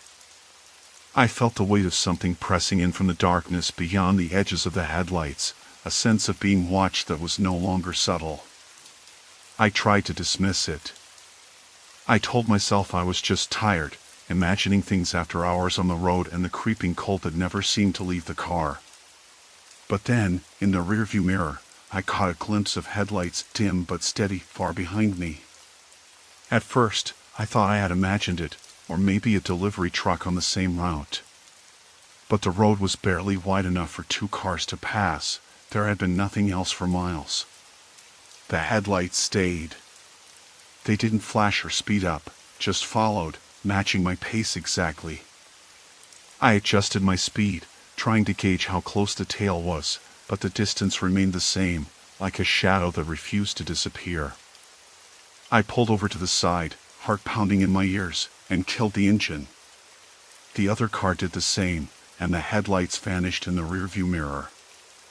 I sat still, breath shallow, listening to the night. Nothing. No footsteps, no voices. Just the cold wind leaking through cracks in the window seals. I started the engine again and pressed onward, the GPS now directing me onto an even narrower path, a dirt track barely wide enough for one vehicle. The trees leaned over the road, their branches scratching against the roof, and the mud clung to my tires as I drove cautiously. I knew this was no normal route, it was a trap. I thought about calling someone, anyone, but my phone had lost signal hours ago. No bars. No chance of help. I was alone. Then, as I rounded a bend, I saw the car again, parked just off the shoulder, half hidden behind a cluster of bushes. The driver's side door was open. A man stood there, his face obscured by shadows, but his posture was unmistakable. He was waiting. I slammed the brakes and reversed a few feet, turning the wheel sharply to head back the way I'd come. The man didn't move. My heart hammered in my chest as I accelerated down the track, tires splashing through puddles, branches whipping against the side mirrors. I glanced back. The car remained where it was, stationary, the door hanging open like a silent invitation. That's when I realized the horrifying truth. This wasn't random. He knew exactly where I was, where I'd be at every moment. Someone had been tracking me, waiting to make sure I never reached my destination. Panic surged through me, but I forced myself to stay calm. I had to find the main road again, had to get out of this trap. The GPS, though untrustworthy, was still my only guide. I followed its directions, hoping for a break in the maze of isolation. After what felt like an eternity, the trees thinned, and the dirt track spat me out onto a barely lit country road. Relief washed over me. This was progress. I glanced in the rearview mirror again. The car was gone. I didn't slow down, not even when the GPS rerouted me through one last snarl of narrow, winding roads. I just kept driving, eyes sharp, hands steady on the wheel. Somewhere out there, in the dark, the watcher waited, but I was moving too fast, too alert. Finally, the GPS voice softened. You have arrived at your destination. I pulled into the driveway of the small house where I'd been headed all night. The porch light was off, the windows dark. I sat there for a moment, engine idling, eyes scanning the road behind me. No sign of the car. No footsteps. Just silence. I unlocked the door with shaking hands and stepped inside, locking it behind me. But even as I closed the door, I knew this wasn't over. Someone had been there, someone who had tracked me all the way here, someone who wouldn't stop until I never arrived at all. The silence inside the house was thick, almost suffocating. I moved slowly through the dim rooms, every creak of the floorboards under my feet sounding like a gunshot in the stillness. I flicked on the kitchen light, nothing but the usual clutter, the same coffee mugs I'd left on the counter days ago. But the air felt different, heavier, charged with something unseen. I checked the locks again, double bolting the front door and sliding the chain into place. Then I moved to the windows, pulling the curtains close tighter than before. I couldn't shake the feeling that eyes were watching me from the shadows outside, waiting for me to slip up. My phone buzzed on the table. I grabbed it quickly, heart hammering, half expecting some threatening message. Instead, it was a text from an unknown number. You're closer than you think. No signature, no hint of who it might be. Just those 6 words that twisted the knife tighter. I dropped the phone onto the counter, my mind racing. Whoever this was, they were playing a game, one I didn't remember agreeing to join. But I wasn't about to lose without a fight. I grabbed the old baseball bat from the closet, silly, maybe, but better than nothing, and made my way to the back door, peeking through the glass. Nothing but darkness. No cars, no figures. Just the quiet hum of the night. Still, I couldn't stay here like this, waiting to be hunted. I needed answers. I needed to find whoever was behind this before they found me again. I pulled on my jacket and headed back to the car, the bat clenched in one hand. The night was far from over, and now, it felt like the beginning of something much worse. I didn't want to believe it at first, not really. I glanced in the rearview mirror again, trying to catch a glimpse of anything behind me, headlights, shadows, a car tailing me at a distance.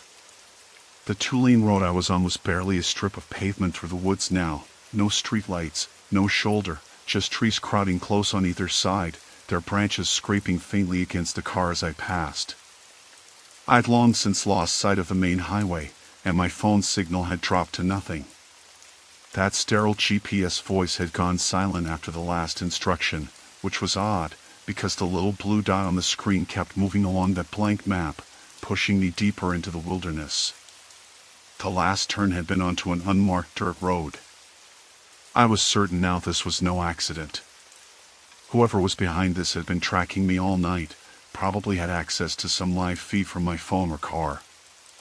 I'd seen the glint in their eyes, or at least imagined it, someone who knew every move I made, anticipating my decisions. My hands tightened on the wheel. The headlights caught something up ahead, movement, or maybe just a trick of the light. I slowed, heart pounding. The dirt road narrowed into a single lane, flanked by thick brush, and then it curved sharply to the left. I followed, but my eyes kept darting to the rearview mirror. Nothing. Or at least, nothing I could definitively identify. I wished I had told someone where I was going, but the whole point was to get there undetected.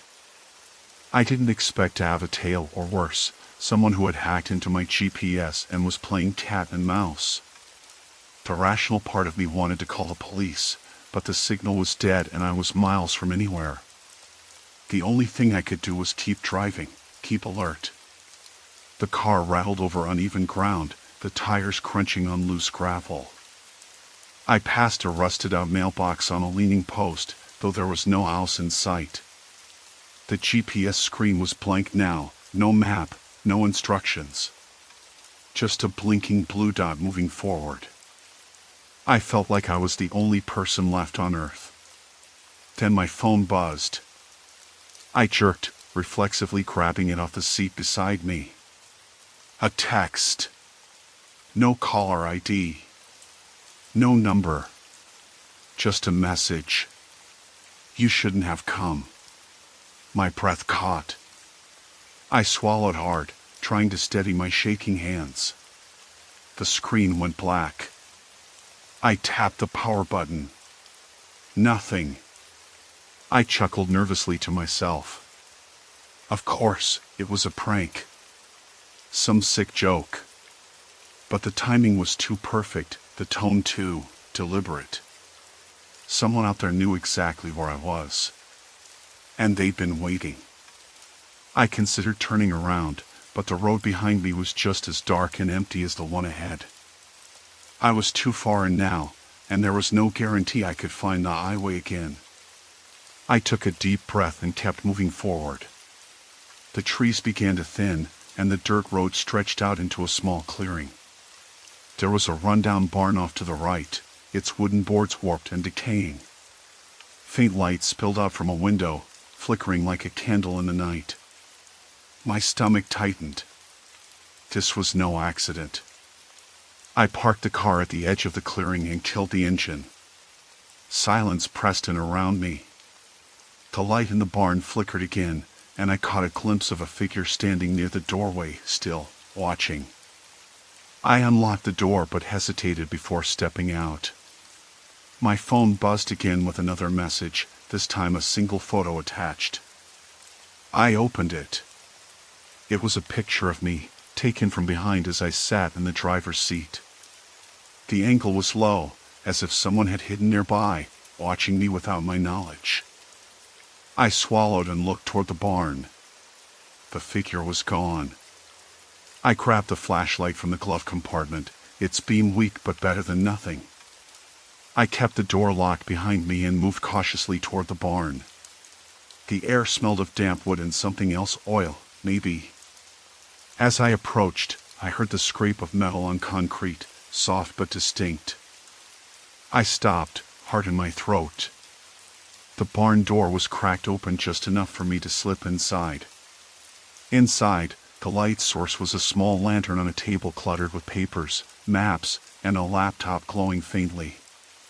There were surveillance photos posted on the wall, shots of me leaving the office, getting into my car, even the route I had taken so far, marked out in red. I felt like my skin had gone numb. The laptop pinged, drawing my attention. On the screen was a live feed from my car's interior camera. Someone had installed it without my knowledge, watching my every move in real time. I spun around, but the barn was empty. No sign of the figure who had been outside. The door was still slightly ajar, swinging gently in the cold night breeze. My phone buzzed again, this time a voice message. I hesitated, then pressed play. Stop. Turn back. This isn't somewhere you want to be. The voice was low, calm, but carried an unmistakable menace. I stood frozen, the flashlight beam trembling in my grip. The reality hit me like a punch. This wasn't just some random stalker or prankster. This was personal. Someone who knew me, who wanted to make sure I never reached my destination.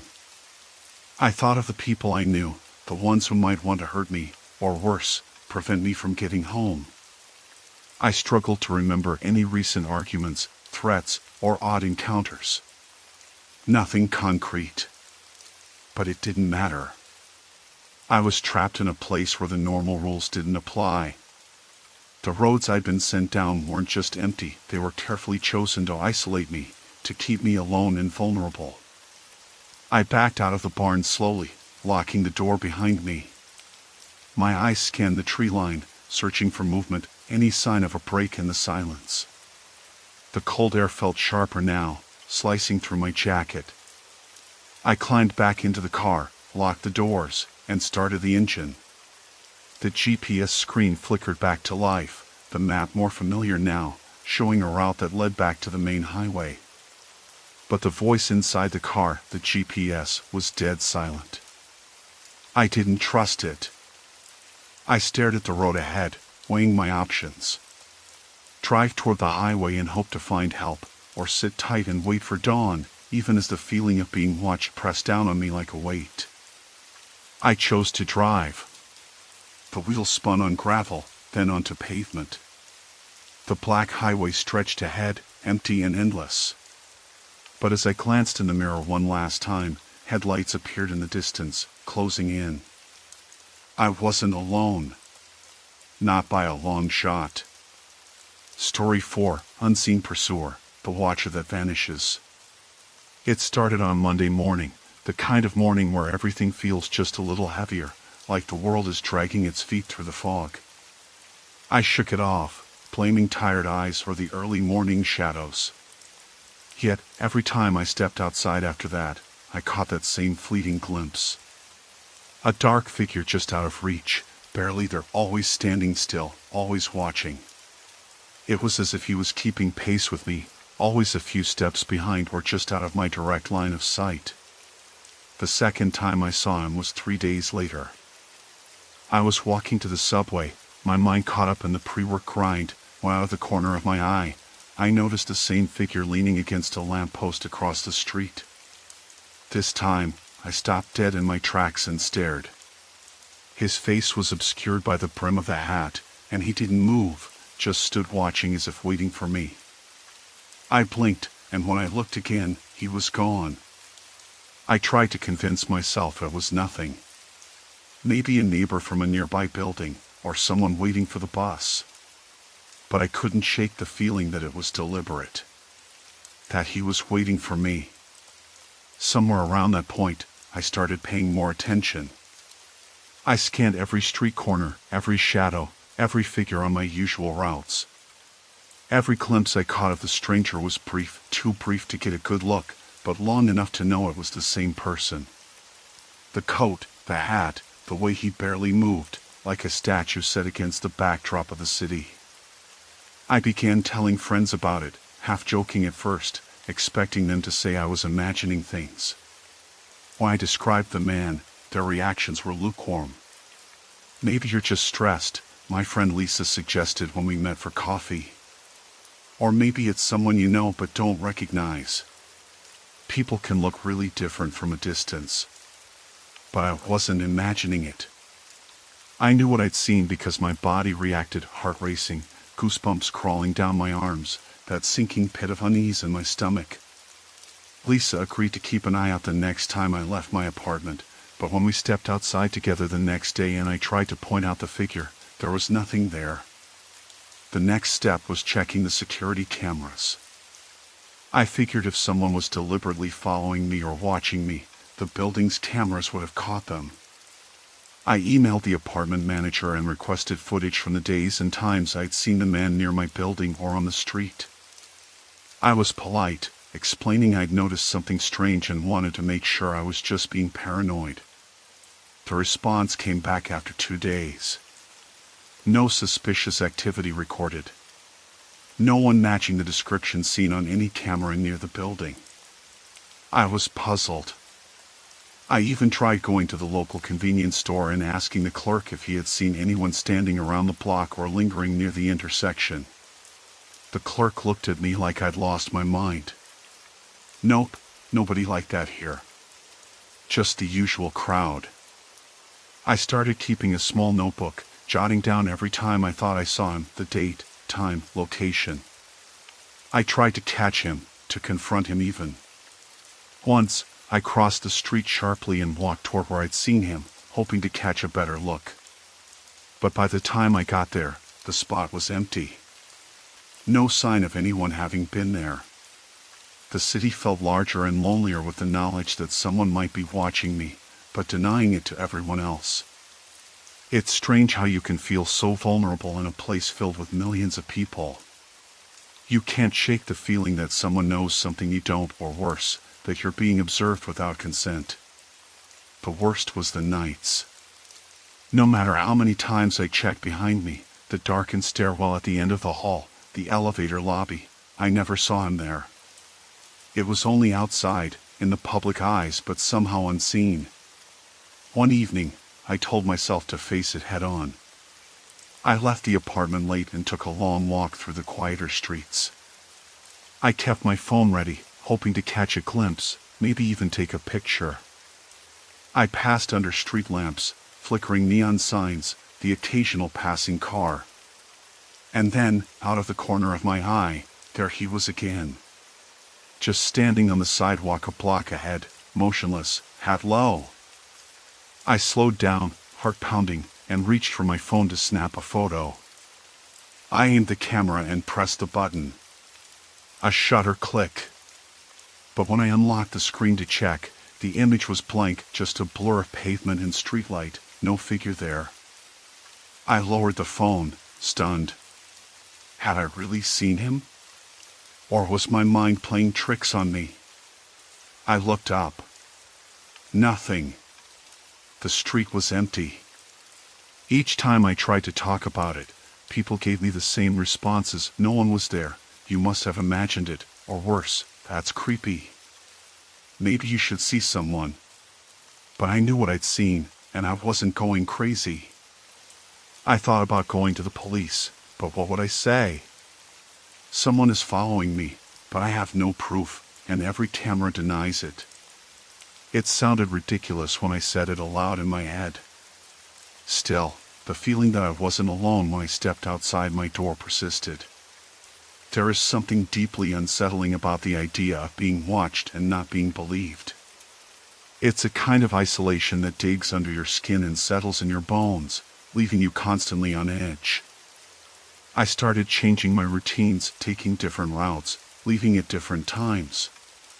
But no matter what I did, I caught those fleeting glimpses. The man in the dark coat and hat was always there, just out of reach, always watching. And every time I asked for proof, for help, every camera, every witness, every record denied his existence. I went back to my apartment one night after a long, tense day and sat by the window, staring out at the street below. The city was alive with its usual noise, cars honking, people chatting, the distant wail of sirens. But I couldn't shake the feeling that he was there somewhere, watching me even now. No matter how hard I searched, no matter how many times I asked, there was no sign of him, only the empty streets and my own restless thoughts. And that was the worst part, not knowing who he was, what he wanted, or why he was always just beyond the edges of my vision, slipping away whenever I tried to hold on. This was only the beginning. I woke up on Wednesday morning feeling a little more on edge than usual. I decided to take a different route to work. Instead of the usual dogleg through the park and past a corner deli, I walked straight down Maple Street, a path I rarely took because it added 10 minutes to my commute. I figured if this guy was really following me, maybe changing my routine would throw him off, or at least give me a better chance to catch him for good. At the corner of 12th and Maple, just past a row of closed storefronts, I saw him. The same figure, standing by the side of the building, partially hidden in shadow. His hat brim dipped low, his posture perfectly still. My heart hammered, but I forced myself to stop and look directly. "Hey!"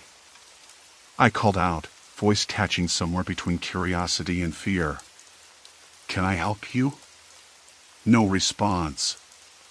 I took a step forward. He didn't flinch, didn't turn, didn't say a word.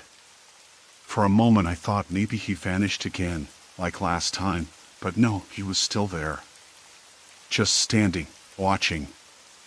I blinked, and when I looked again, he was gone. I scanned the street, the empty sidewalks, the closed shops. No sign of him. My chest tightened. Was I imagining things? Was this really happening, or was my brain playing tricks on me? Later that day, I decided to check the security footage from the building where I worked. The front desk was supposed to have cameras covering the sidewalk and street.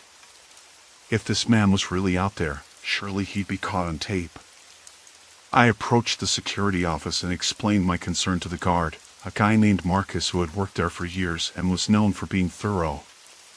"Look, Marcus, this might sound crazy," I said, "but there's this guy I keep seeing outside. I think he's been following me or something. Could you check the footage from the last few days, especially on Maple Street?" Marcus gave me a skeptical look but nodded. "Sure, I can pull the tapes from the front camera. Let me see what I can find." We watched the recordings together, scrutinizing every passerby. There were plenty of people, delivery men, joggers, a couple of tourists, but no one who matched the figure I had seen. No hat pulled low, no stillness at the edge of the frame. Nothing. Marcus sighed. "Sorry, man. Nothing's jumping out at me." That was the first of many times I would hear that phrase over the next few days. I decided to ask my neighbors next. Maybe someone else had seen this guy too. I knocked on the door of the woman in 3B, an older lady named Mrs. Reynolds who often sat by her window with binoculars trained on the street below. "Mrs. Reynolds, sorry to bother you," I began, "but have you noticed anyone strange hanging around the building lately? A man, maybe? Someone watching?" She blinked at me, surprised. "Strange? No, dear, I don't think so. I keep an eye out, you know, but I haven't seen anyone unusual." I pressed, "Are you sure? Maybe someone standing still on the sidewalk, wearing a hat." "No, nothing like that. You know, people come and go all the time, but no one stays put like that." I left her apartment feeling a little more unsettled. If even the keen-eyed Mrs. Reynolds hadn't noticed, maybe I was truly alone in this. That afternoon, I tried to capture a photo or video with my phone the next time I saw him.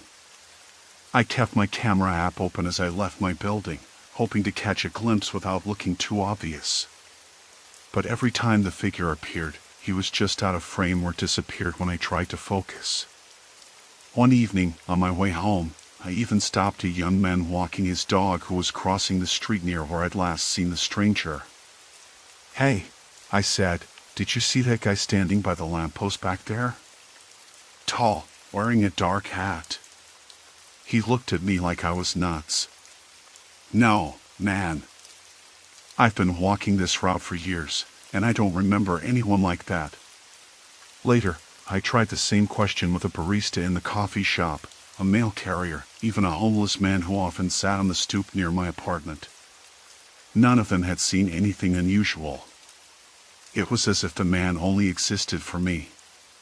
The strangest part was that no camera, no witness, no record confirmed his presence. And yet, I was sure I wasn't hallucinating. There was something deliberate about the way he appeared and disappeared, as if he was playing a game I didn't understand. I started timing my sightings. Usually in the early morning or just before dusk. Always in the same general area, along my route. Always when I was alone. One evening, after work, I walked to the corner store to pick up a few things. I was scanning the street when I spotted him again, standing motionless by a street sign. This time, I was closer, about 20 feet away. I took a deep breath and called out, "Why are you doing this? What do you want?" No answer, just silence. Desperation pushed me forward. I started walking toward him, slow and steady. But just as I got too close to see his face, he melted into the crowd, swallowed by the tide of people heading home. I looked around wildly, trying to catch another glimpse, but he had vanished again. That night, I barely slept. The line between reality and paranoia was blurring. I kept replaying every encounter in my head, trying to find a pattern or a clue. Who was this man? Why was he following me? And how was it possible that not a single camera or person recognized him? I considered going to the police, but I worried what they might think. Someone accusing an invisible stalker, with no proof, might sound like a mental health crisis. I wanted to believe this was just a series of coincidences, or maybe my mind was playing tricks. But then I remembered the look in the man's eyes when I finally managed to see them for a split second. Cold, unreadable, and fixed on me. I wasn't imagining it. Something was very wrong. And I had to figure out what before it was too late. I spent the next few days trying to force the presence of that stranger into some kind of logic, but nothing fit. That Thursday afternoon, I decided to take a different approach. Instead of just turning my head quickly or glancing out of the corner of my eye, I stopped and stared directly where I thought I'd seen him. I was walking back from the grocery store near the corner of 56th and Pine when I caught the movement. There he was, standing near the entrance of a building across the street. The same dark coat, the same hat pulled low. I stepped off the curb and started crossing, keeping my eyes fixed on him. But when I reached the other side, the sidewalk was empty. No one had been standing there. I looked up and down the street, trying to catch any sign of him, but there was nothing. No shadow, no figure, no hat. Just the usual midday foot traffic. Frustrated, I pulled out my phone and tried to snap a photo of where he had been standing. The screen showed only a clear sidewalk and a few passing pedestrians. I flipped through the photos to see if maybe I caught him in the background, but no one matched the description. I even zoomed in and enhanced the images, but there was nothing unusual. I tried to shake off the growing sense of unease as I crossed back to my side of the street. When I got home, I immediately checked the building's security cameras.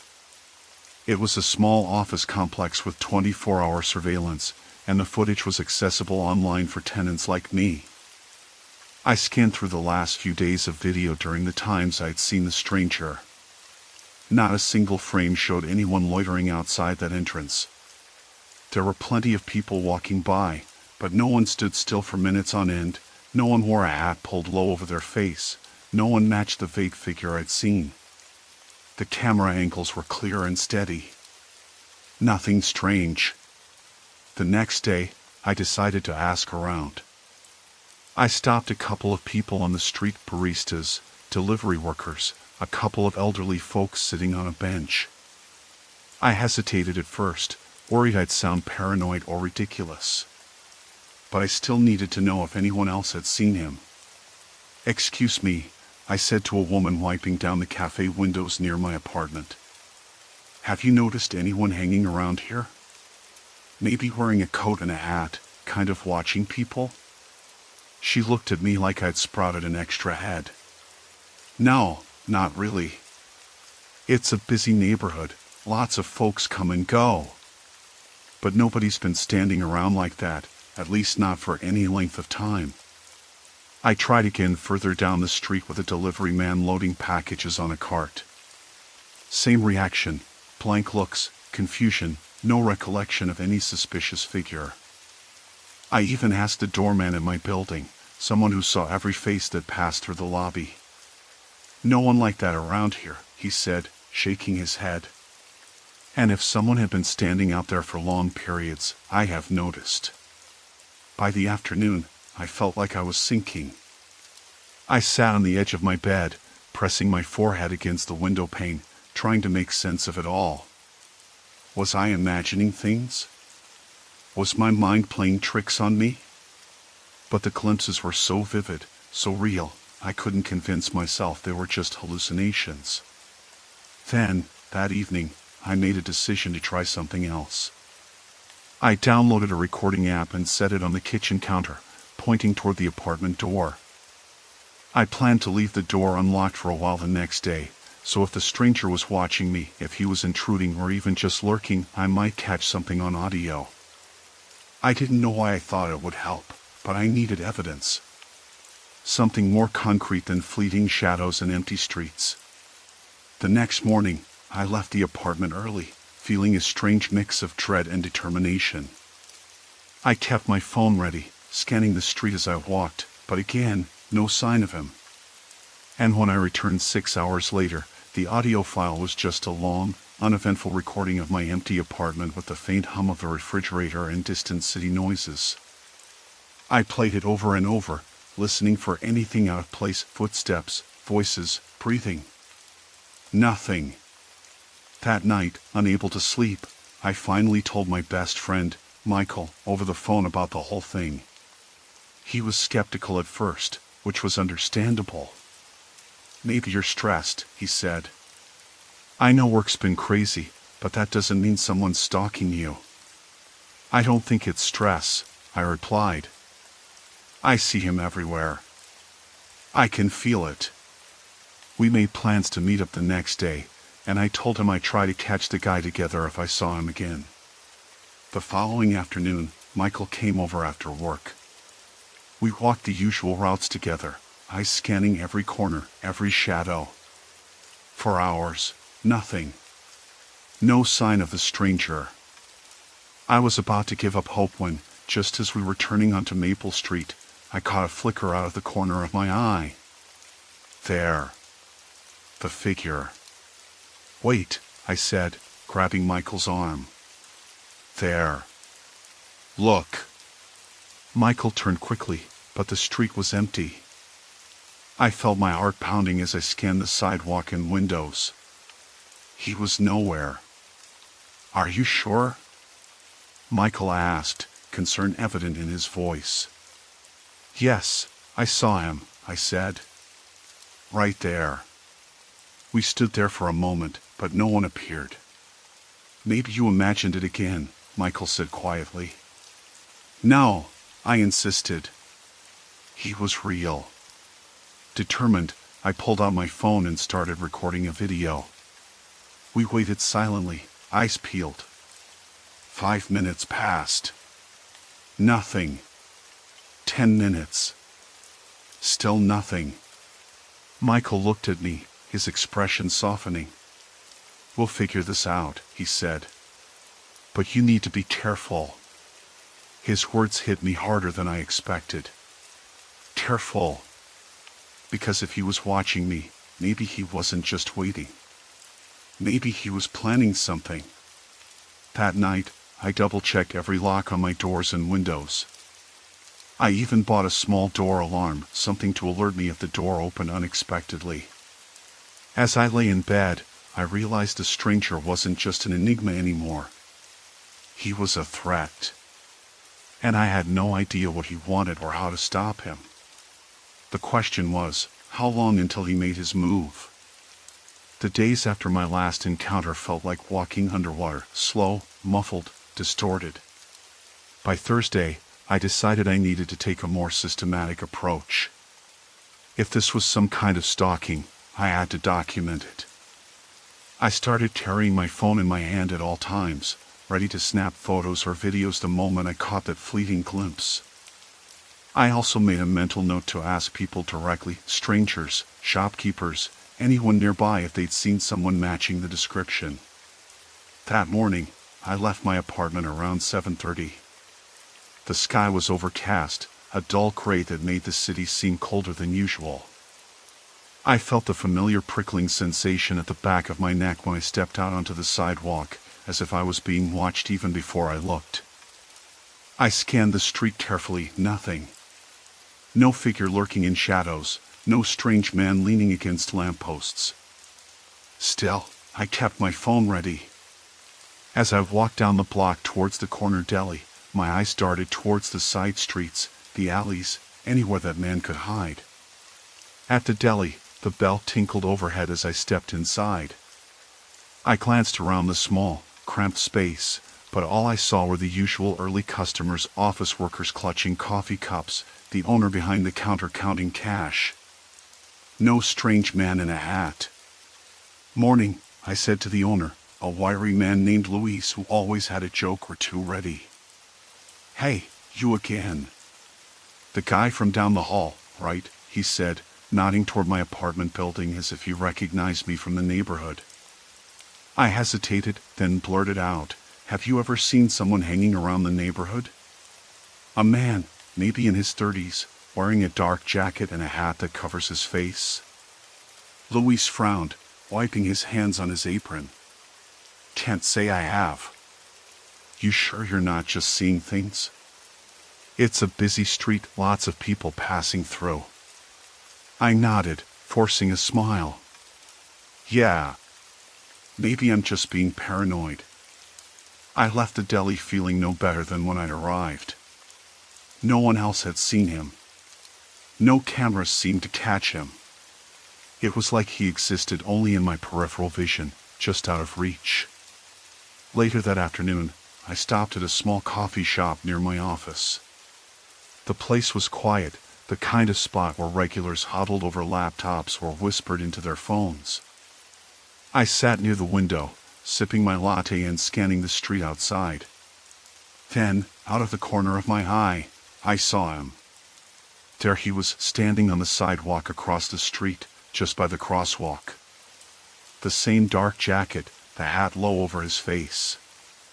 My heart leapt. I grabbed my phone and tried to take a picture, but the moment the camera focused, the man turned and disappeared into a side street. I blinked, and he was gone. Still, I felt a surge of determination. I couldn't let him slip away that easily again. I dashed outside, crossing the street just as the traffic light changed. I looked around frantically, searching the faces of passers-by. I called out quietly, "Excuse me, did you just see a man in a hat? Around here?" A young woman walking her dog shook her head.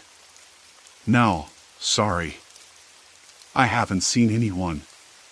A man sitting on a bench glanced up, then back at his phone without answering. No one had seen him. No one acknowledged he was there.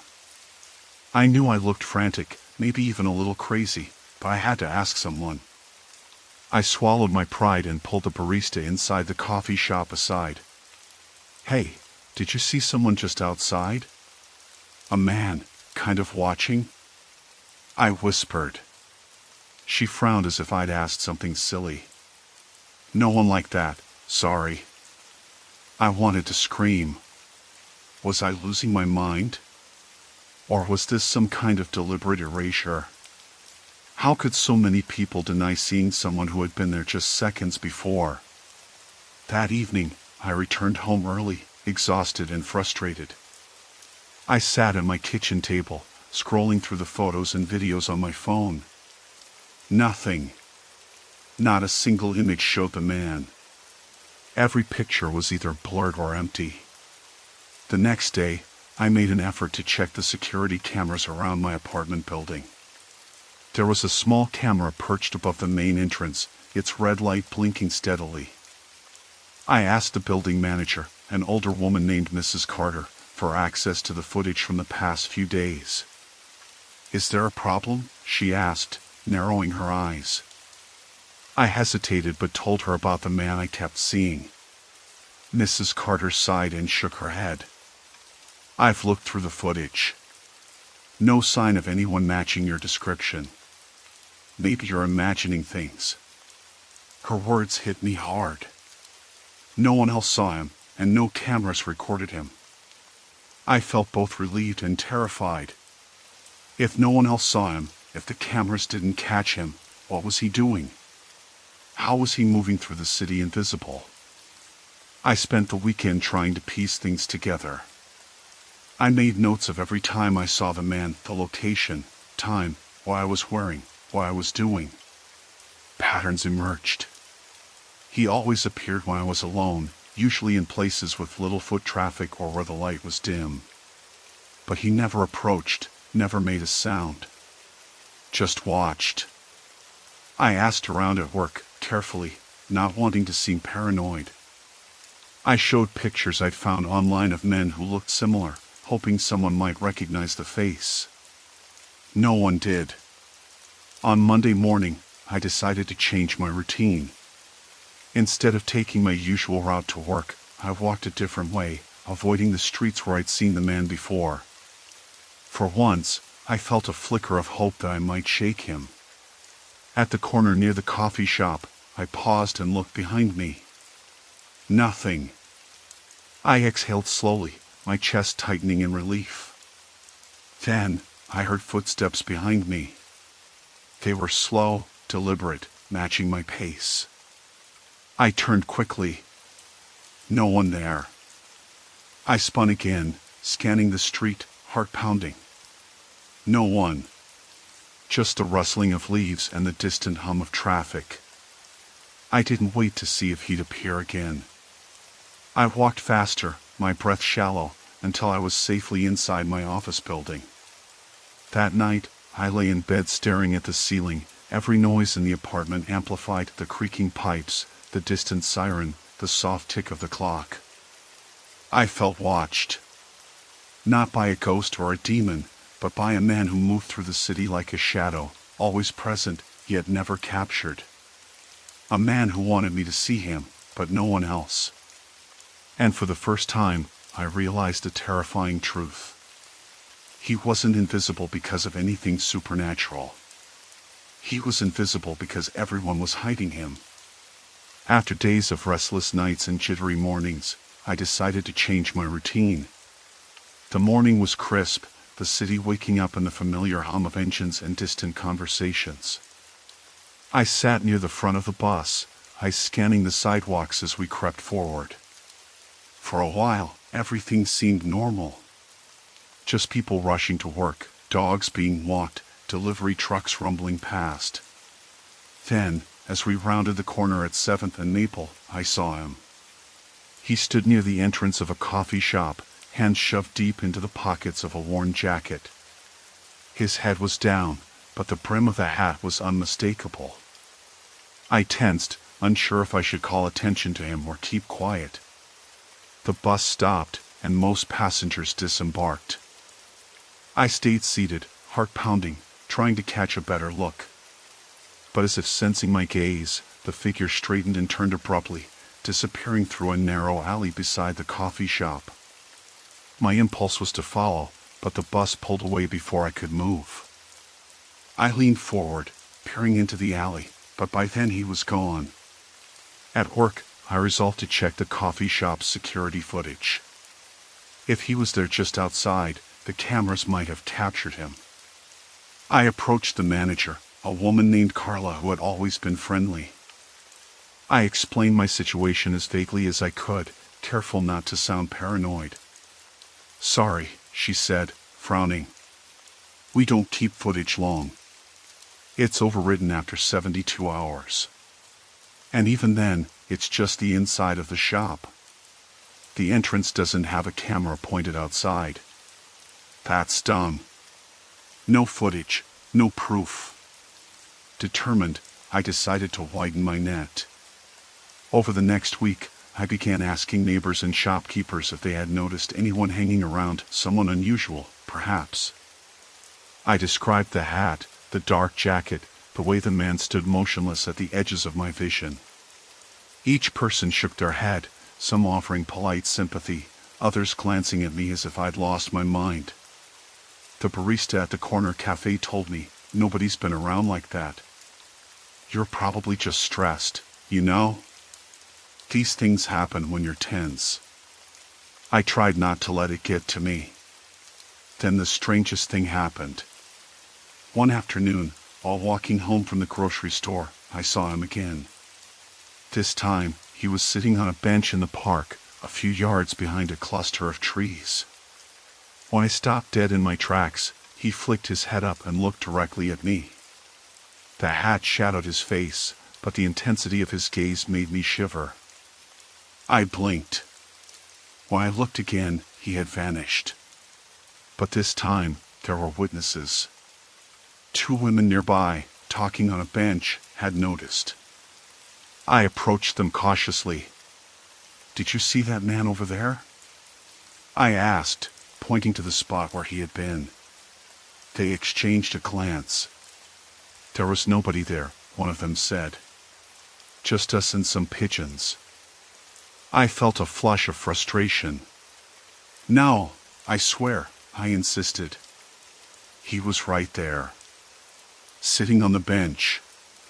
They both shook their heads, their expressions a mix of confusion and pity. I don't know what you're seeing, the other woman said softly. Maybe you're imagining things. I walked away, heart pounding, trying to keep my voice steady. I was beginning to question my own senses. Was I losing my grip on reality? That evening, I sat at my kitchen table, scanning the videos from the building's lobby camera again. The grainy footage showed residents coming and going, the usual ebb and flow. No sign of a man. I called the building's superintendent, an older man named Mr. Harris.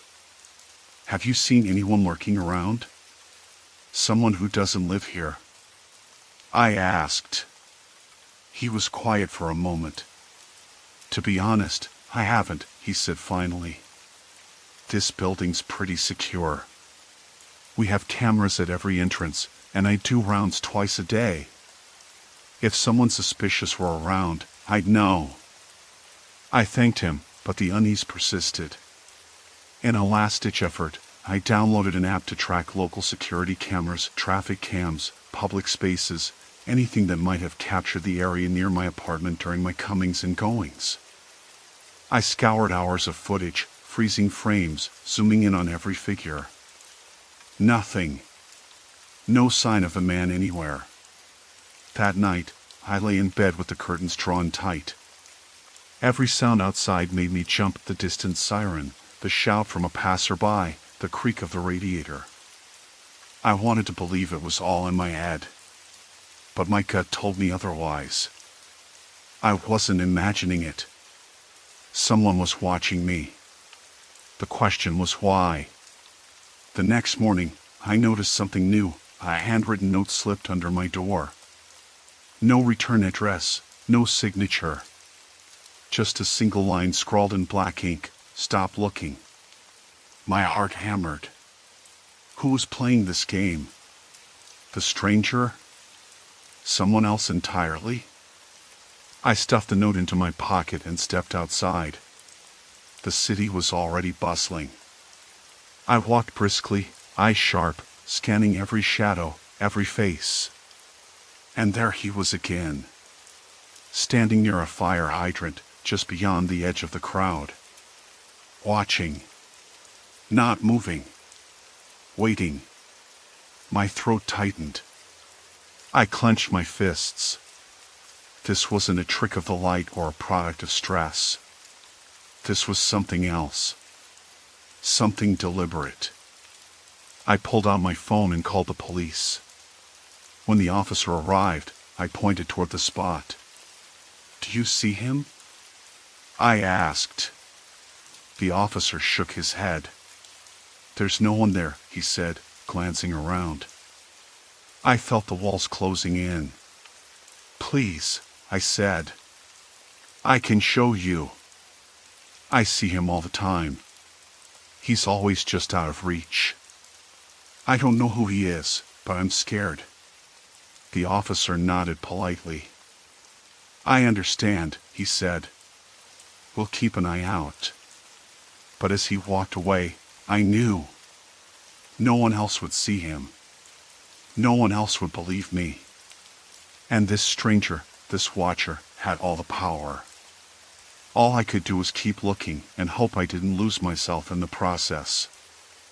Story 5, Silent Warning, The Call Inside. I had never babysat alone before. The baby, Emma, was 6 months old and had been cranky all evening. Her parents had warned me she might fuss a bit before bedtime, which she did. I'd rocked her gently in the dim nursery, humming the lullabies her mom had told me. She finally dozed off around 8:30, wrapped snugly in her little pink blanket, eyes closed, chest rising and falling in a steady rhythm. I carried her downstairs carefully and settled her crib in the corner of the living room. The house was quiet except for the low hum of the refrigerator and the faint creaks of settling wood. I was just about to settle on the couch with my phone when the landline rang. I froze, my heart jumping for a split second. The house was old, and the line was still a fixed phone on the wall in the kitchen. My first thought was that the parents might have left it on, but I hadn't heard it ring earlier. I didn't want to be rude, but I wasn't expecting calls. I walked to the kitchen and picked up the receiver. "Hello?" I said tentatively. There was silence on the other end. My grip tightened, and I was about to hang up when a faint, raspy voice spoke. "Check the baby." I blinked, confused. The voice sounded hoarse, like someone who had been whispering for hours. I looked around nervously. The house was too big for someone to be hiding in, I told myself. Maybe it was a prank call. I said, "Who is this?" but there was no answer. Before I could hang up, the line went dead. I stared at the receiver, unease crawling under my skin. The house was quiet again. I reminded myself it was probably some kid messing around. The parents had told me the line usually wasn't used much. I put the receiver back and tried to shake off the chill. 10 minutes passed. Emma was still sleeping soundly. I told myself I was being paranoid. Then the phone rang again. My heart hammered. I jogged back to the kitchen, picked up the receiver. "Hello?" "Check the baby," the voice whispered again. This time, it was closer, more urgent. I swallowed hard. "Who is this? What do you want?" No reply. The line clicked and went dead. I dropped the receiver, my hands trembling. I ran to the living room to check on Emma. The baby was sound asleep, peaceful, not even stirring. I tried the phone again. Nothing. No dial tone. I lifted the receiver and listened. Dead air. How was the call even coming through? I pulled out my phone and looked up the number that had appeared on the caller ID before it cut off. It was blocked. No way to trace it. I told myself to calm down. Maybe the line was glitching. Maybe someone was outside playing a trick. I tried to ignore it and went back to the couch. 15 minutes later, the phone rang again. I leapt up so fast I almost dropped my phone. I forced myself back to the kitchen and answered quickly. "Check the baby." The voice was clearer now, almost breathing on the line. I dropped the receiver and scanned the kitchen quickly, seeing nothing but shadows from the dim light. My mind raced. Someone was in the house. They couldn't be, right? The front door had been locked when I arrived. The back door as well. I heard the parents say the alarm was set, but they'd left a code with me just in case. I grabbed my phone and texted my mom, "Call me now." I needed someone to talk to, someone who could come. The phone rang again before I had a chance to sit down. I ignored it, but it kept ringing, the shrill noise making my stomach twist. I decided to check the doors and windows. Maybe a window was open. I walked cautiously through the hallway, peeking into the dark rooms. All the windows were shut. The doors were locked. I felt a presence, like someone was watching me. I returned to the living room and found Emma had shifted in her crib.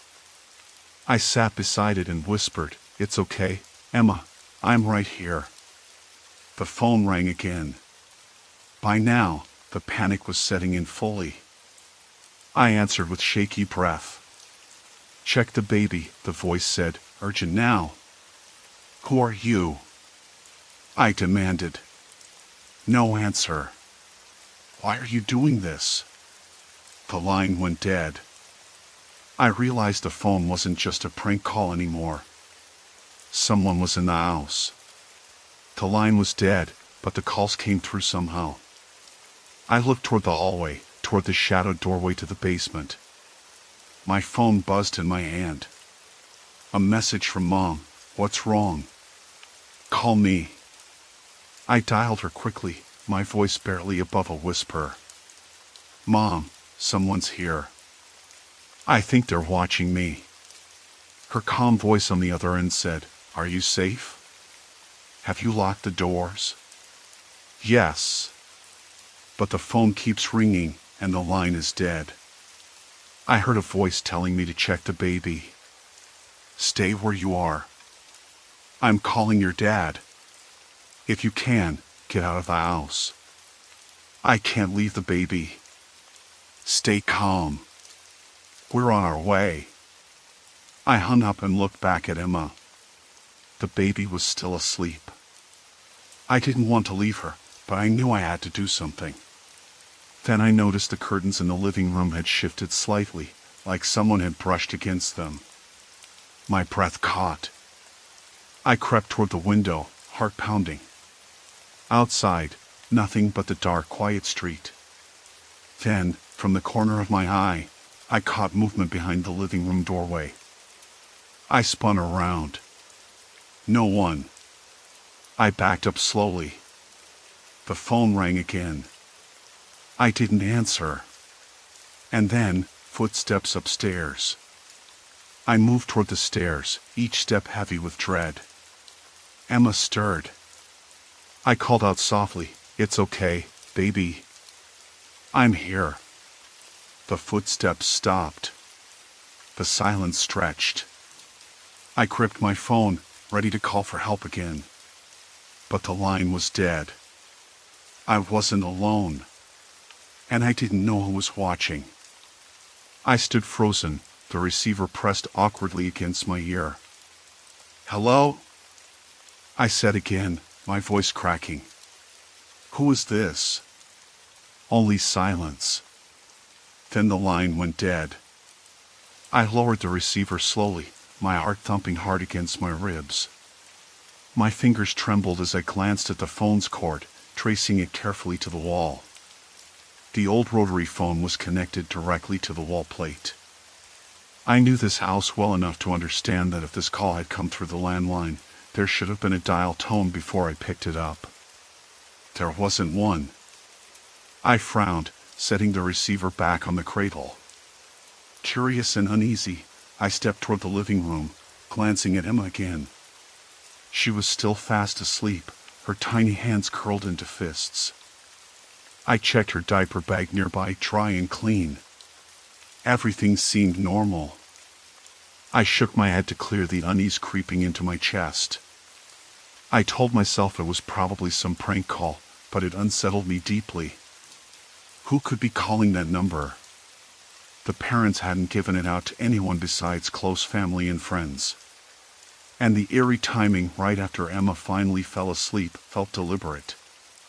I tried to shake it off and return to the couch, wrapping my arms around myself.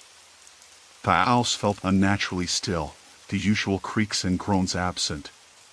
For a moment, the silence pressed down so heavily I thought I might suffocate.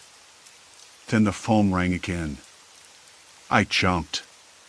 The shrill ring shattered the quiet, sharp and insistent. I scrambled to the kitchen and grabbed the receiver. Hello? My voice was tighter this time, bracing for whatever came next. Again, silence. My heart hammered. Check the baby, the same whisper came through, chilling and urgent. I swallowed hard. Who is this? Please stop calling, I demanded. No reply. The line went dead again. I didn't move for a moment, my mind racing. I picked up the receiver once more, listening carefully. There was no dial tone now, just the faintest static, almost like a crackle. Slowly, a horrible possibility dawned on me. I felt my pulse spike. I pulled on the receiver, following the cord along the wall, peering behind the kitchen cabinet in case the wiring was loose or tampered with. Nothing. The phone line appeared intact. I pulled open the back panel of the phone itself, exposing the wires and connections. Everything looked as it should. No signs of tampering.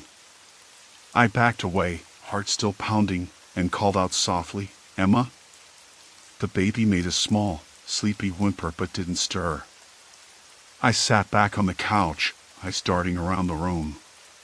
The house felt like a trap, too quiet, too still. The phone rang again almost immediately. I yelped and grabbed the receiver. "Who is this?" The same voice whispered again, "Check the baby." I swallowed hard, forcing myself to stay calm. "I'm watching her. She's fine." No response. The line went dead. I felt tears prick my eyes, frustration and fear swirling inside me. I was alone, babysitting a tiny child, and someone was watching us, someone who knew the layout well enough to call from inside the house, from a line that shouldn't technically be working. I stood and carefully moved back toward the living room. My eyes scanned every shadow, every corner. The windows were all locked and covered with curtains. The front and back doors were bolted. I checked the baby monitor. Static. It had been working earlier, but now the screen flickered, the audio crackled. My stomach twisted. Someone was definitely inside. I couldn't let panic take over.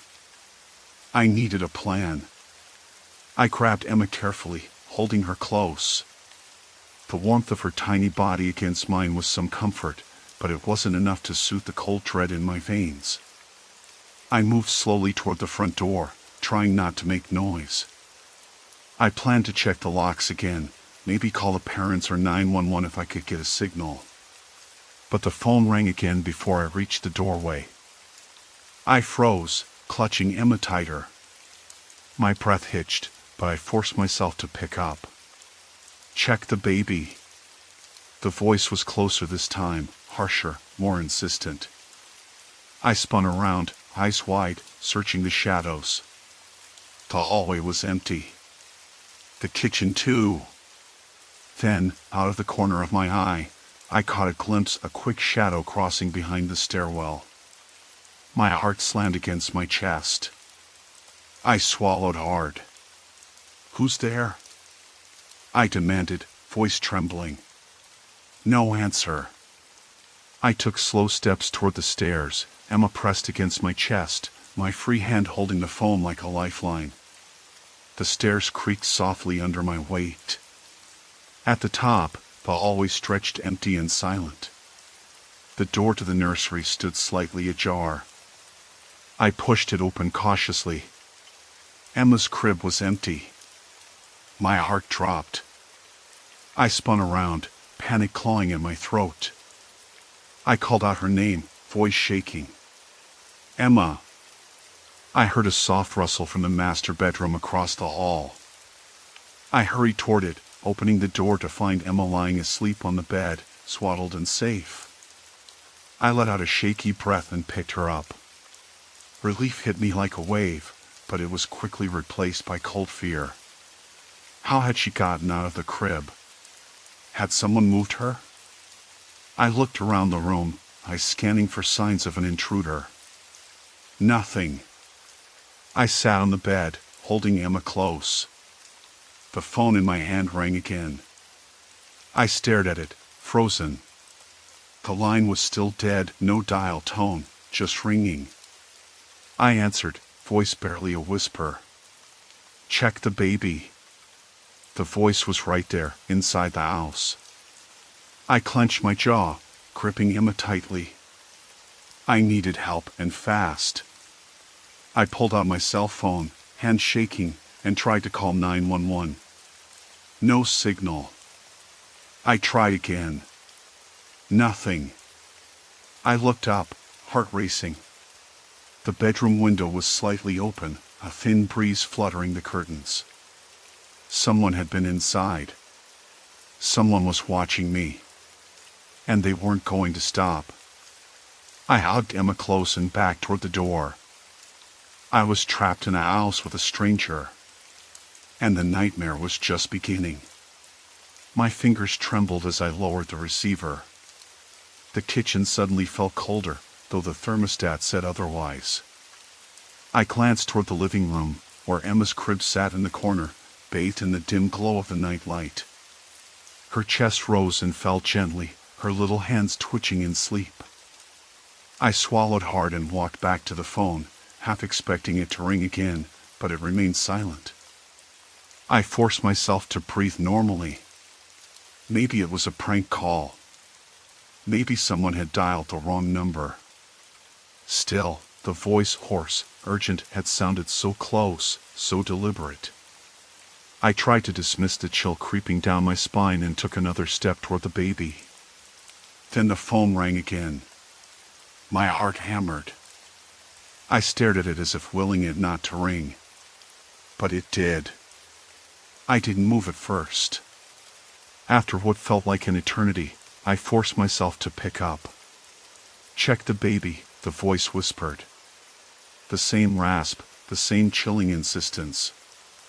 That voice was close, almost breathing into the receiver. "Who is this? What do you want?" I demanded, voice shaking. Silence. Then the line went dead. I gripped the phone tighter, suddenly aware that it was the landline that had rung. I owned a cell phone, but I hadn't heard it ring. This old house had only one landline, and it was in the kitchen. How could the call come through if the line was dead? I glanced at the phone's cord, expecting to see it disconnected or frayed, but it looked intact. My mind raced. I had to be calm. I had to figure this out. I left the kitchen and moved toward the living room again, checking on Emma. She was still sleeping, peaceful and unaware. I tried to relax, telling myself maybe it was nothing. Then the phone rang again. This time, I didn't pick it up. My gaze flicked around the kitchen nervously. Was someone outside? Was it a prank? I went to the window but saw only the quiet street drenched in soft street light. I swallowed the lump in my throat and sat down at the kitchen table, phone in hand. I ran through the numbers in my mind, trying to remember if the parents had given me any emergency contacts besides their cell phones. I pulled out my own phone and tried to call the house number, just to see if the line was even active. The call went through, a ringing tone sounded, then a voicemail message. So the line worked. But then why had the calls come in from the landline? It made no sense. I was about to stand up when the phone rang again. I jumped, clutching the receiver as if it might bite me. I answered cautiously. "Hello?" The voice this time was quieter, but the urgency didn't let up. "Check the baby." I gritted my teeth. "I'm here. She's fine." No response. I hung up and looked at the phone, heart racing. I realized my cell was dead inside the house. I tried to call earlier, but the signal was weak. The parents had mentioned that before, weak reception in this old neighborhood. My cell was useless here. I looked toward the living room. My eyes caught a flicker of movement near the front door. I squinted, but it was just a shadow cast by the swaying branches outside. I tried to calm myself. I decided to check the baby once more, just to be sure. I walked slowly toward the crib, every step echoing in my ears. Emma was still asleep. No sign of distress. Her chest rose and fell evenly. I reached out and touched her forehead. It was warm and steady. Relief flooded through me, but the pit in my stomach remained. I turned and headed back to the kitchen when the phone rang again. No hesitation this time, I didn't answer. Instead, I crossed to the living room window, peering out into the night. The street was empty. No cars, no people. I was about to take a breath and sit down when I noticed something near the staircase. A figure. Half hidden by shadows, they stood just inside the house, barely moving. My heart stopped. I blinked. They didn't move. I rubbed my eyes. Still there. I yanked open the front door. No one. The porch light outside flickered, but no footsteps or leaves rustled. I slammed the door shut and locked it. The figure was gone. I stood frozen, every muscle tensed, listening for any sound. The house suddenly felt claustrophobic, oppressive. I went back to the phone, which began to ring again. If I had to face whoever this was, I needed to be prepared. I grabbed the kitchen knife from the block. The phone rang a fourth time. I didn't answer. Instead, I dialed 911 on my cell. No signal. I tried the house phone. No dial tone.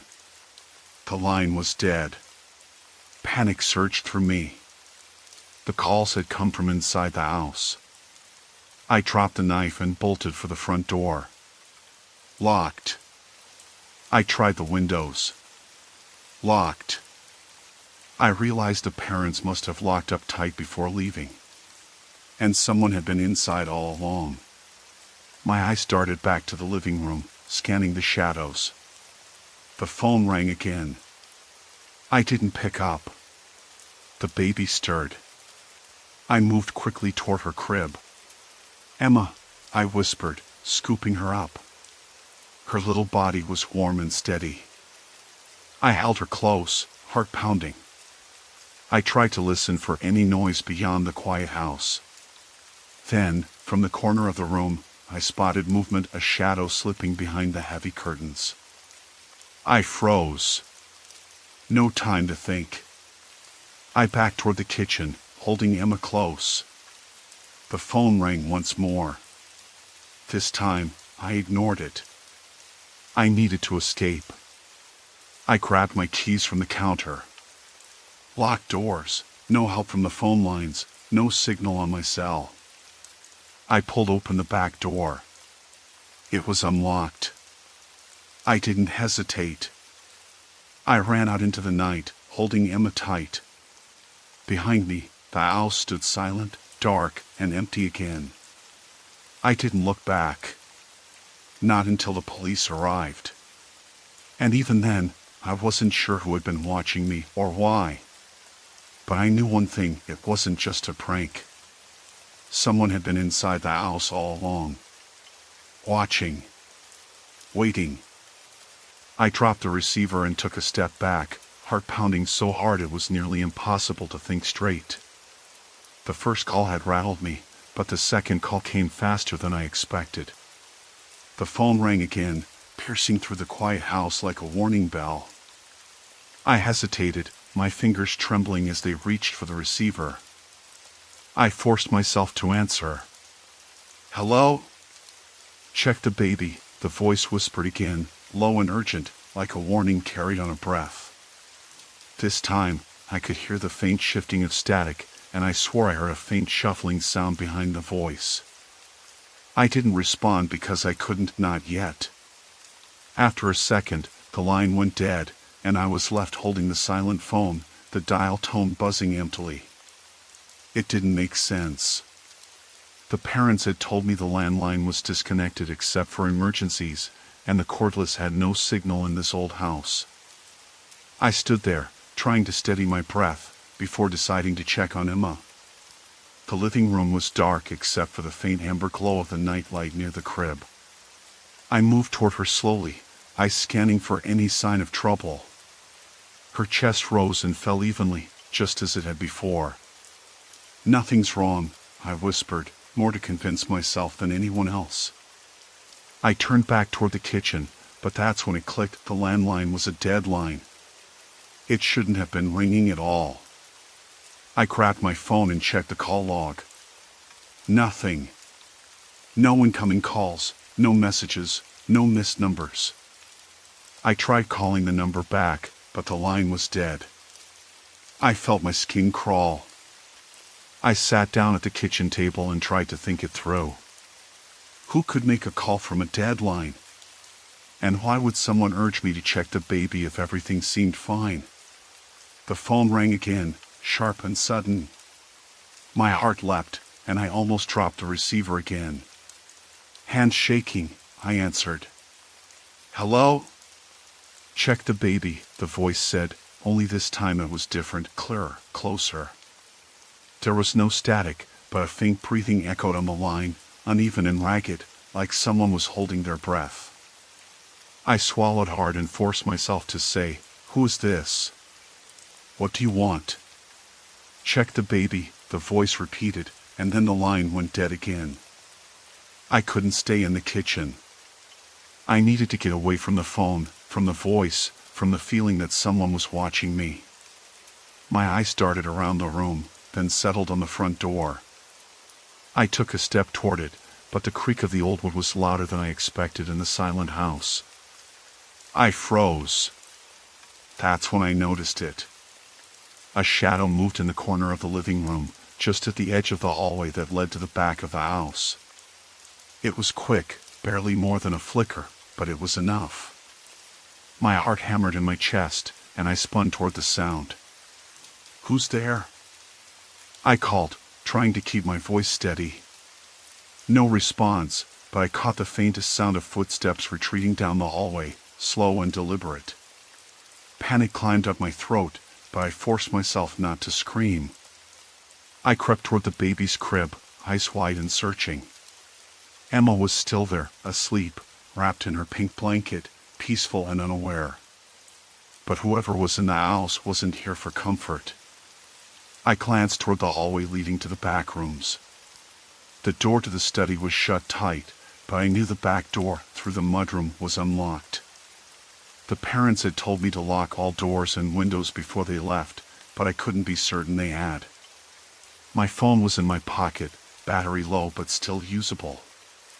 I dialed 911, whispering the address and explaining the situation. The dispatcher told me officers were on the way and to stay put. I nodded, though the operator couldn't see me. I rushed back to the living room, eyes darting between the hallway and the baby. The silence was suffocating, broken only by the low ticking of the wall clock and Emma's soft breathing. That's when I heard the phone ring again, this time from the baby's room. My blood turned to ice. I crept quietly to the nursery door, heart in my throat. The baby monitor lay on the shelf, screen dark and dead. The nursery's landline phone, there wasn't one. The only phone was in the kitchen. I opened the door slowly and saw the phone, no, the baby's toy phone, lying on the floor, disconnected from anything. The ringing came from somewhere else. I backed away, panic tightening its grip. There was only one explanation. Someone was inside the house, moving from room to room, calling me from somewhere near the baby. I raced back to the living room, grabbing a lamp from the side table. I fumbled with the switch so hard my fingers slipped a few times before the bulb glowed. I swung the light toward the hallway and the study door. The study door creaked open, a dark figure slipping out with a quick glance toward the crib. "Stop!" I shouted, voice sharp and loud. The figure froze, then bolted down the hallway toward the back door. I chased after them, heart thumping so hard I felt like I could hear it in my ears. But before I could reach the door, it slammed shut. I lunged at the handle, trying to turn it, then yanked hard, but it wouldn't budge. I looked down and saw the chain lock was fastened from the outside. That's when I realized the intruder had been inside the house the whole time, watching me, waiting. The calls, the warnings, they weren't warnings at all. They were a cruel game meant to keep me off balance. I dialed 911 again, voice trembling. "They're still here. They locked me in. Please hurry." I sank against the wall, clutching the lamp, my eyes never leaving the hallway. Emma was safe in her crib, but I wasn't sure for how long. Minutes stretched on, each one heavier than the last. And then, the sound of sirens outside shattered the silence. The front door burst open, and 2 officers rushed in. I barely remember explaining everything: the calls, the shadow, the locked back door. They searched the house thoroughly, but found no one. I stayed with Emma, watching her sleep, tears streaming down my face. Later, the police told me someone had been living in the crawl space beneath the house, an intruder who had been hiding there for weeks. The calls had come from a hidden phone line they'd set up, a twisted way to toy with me. I never babysat alone again. And though the house looked peaceful, I knew the nightmare wasn't over. Because someone had been inside. Watching. Waiting. After that first call, the house felt different, heavy, like the air itself was holding its breath. I glanced at the phone again. The line was dead, the kind of empty silence you hear when the receiver is lifted but no dial tone comes through. I knew the parents hadn't mentioned any issues with the phone line. More than that, the house was old but well cared for, the phone wiring should have been straightforward, and the system hadn't given any trouble so far. Still, the calls kept coming, one after another, always the same chilling message: check the baby.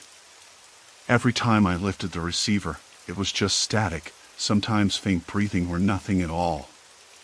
But the fear it seeded was like a slow poison. I tried to stay calm, reasoning with myself. Maybe it was a prank, a cruel joke someone from school or work had cooked up, knowing I was babysitting alone for the first time. But who even knew? The parents hadn't told anyone about me watching Emma tonight. And why would someone want to mess with a random girl babysitting a baby? It didn't make sense. I walked back to the living room, phone pressed against my palm. I crossed to the window that looked out onto the street, pulling back the curtain just a little. The neighborhood was quiet, the occasional car passed in the distance, lights dim in the dark. Nothing suspicious out there. My eyes went back inside, scanning every shadow, every corner. The house seemed normal, but every noise felt amplified: creaks in the floorboards, the hum of the fridge, the distant ticking of a clock on the wall. Emma's soft breathing was the only comforting sound. Then I noticed it: the baby's monitor was off. I was sure I'd turned it on when I put Emma down. I moved quickly to the side table and flicked it back on. The screen was black, dead. I pressed the power button again and again. Nothing. Great, I muttered under my breath. The monitor was old, but it always worked before. I tried changing the batteries from the drawer, but the replacements were dead too. Maybe the parents had forgotten to replace them. No way I was going to leave Emma unattended in a dead silence. I pulled the rocker chair closer to the crib, settling into it with a tight grip on the baby's blanket. I hummed softly, trying to ignore the buzzing in my ears, waiting for the next call. When the phone rang again, my heart jumped. I grabbed the receiver but paused before answering. "Who's there?" I whispered into the mouthpiece. Silence. Then, the voice came, clearer this time. "Check the baby." I swallowed hard. "Why?" "What did you see?" No answer. I dropped the receiver slowly, my hands trembling. I realized then that the calls weren't just warnings. They were distractions, designed to keep me off balance. Someone wanted me looking at the phone, not at the house. I tried to steady my breath and look around again. That's when I noticed the back door was slightly ajar. I was certain I'd closed it when I got here. The parents' instructions were clear: lock every door and window before bedtime. My pulse hit the ceiling. I stood up quickly, eyes darting to the door. The chain lock was still in place, but the deadbolt was undone. Someone had come in. I scanned the room, my mind racing. Where was Emma? She was still in her crib, sleeping, but now I felt exposed, vulnerable. The house no longer felt like a safe space. I picked up the phone again, half expecting the voice to return. "Check the baby," it said. My hand shook as I brought the receiver to my ear. "Who are you? What do you want?" I demanded, voice barely steady. The line went dead. I slammed the receiver down and moved to the nursery, grabbing Emma carefully. Her eyes fluttered open, startled by the sudden movement. I held her close, whispering soothing words. She was safe, at least for now. I backed away from the door, watching every shadow, every crack. And then I saw it, a reflection in the hallway mirror, a figure standing just at the edge of the living room, partly hidden by the doorway. I blinked, and it vanished. My heart pounded as I realized someone was inside the house, someone who'd been watching me the whole time through the nursery window or the cracks in the walls. I didn't know who or why, but they wanted me terrified, alone, distracted. I clutched Emma tighter. I had to get out, had to call for help, but the phone was dead. The line was dead inside the house. I wasn't alone, and I had no way to call out. I moved silently toward the front door, glancing over my shoulder. The figure might still be there, lurking in the shadows, waiting for me to lower my guard. I reached the door, fingers trembling as I tried the knob. It was locked from the inside. I jiggled the chain lock and the deadbolt, but they wouldn't budge. Panic surged through me. The intruder was inside, and I was trapped. I backed into the living room, Emma pressed tightly against my chest. I needed to think, to stay calm, but my mind was racing. I looked around for anything I could use, a lamp, a chair, anything to defend myself. The phone rang again. I froze. Emma started to fuss, wailing softly in my arms. I answered the phone, voice cracking. "What do you want?" "Please, just leave." The line was silent. Then the voice whispered, almost softly this time, "You shouldn't have called me." The line went dead.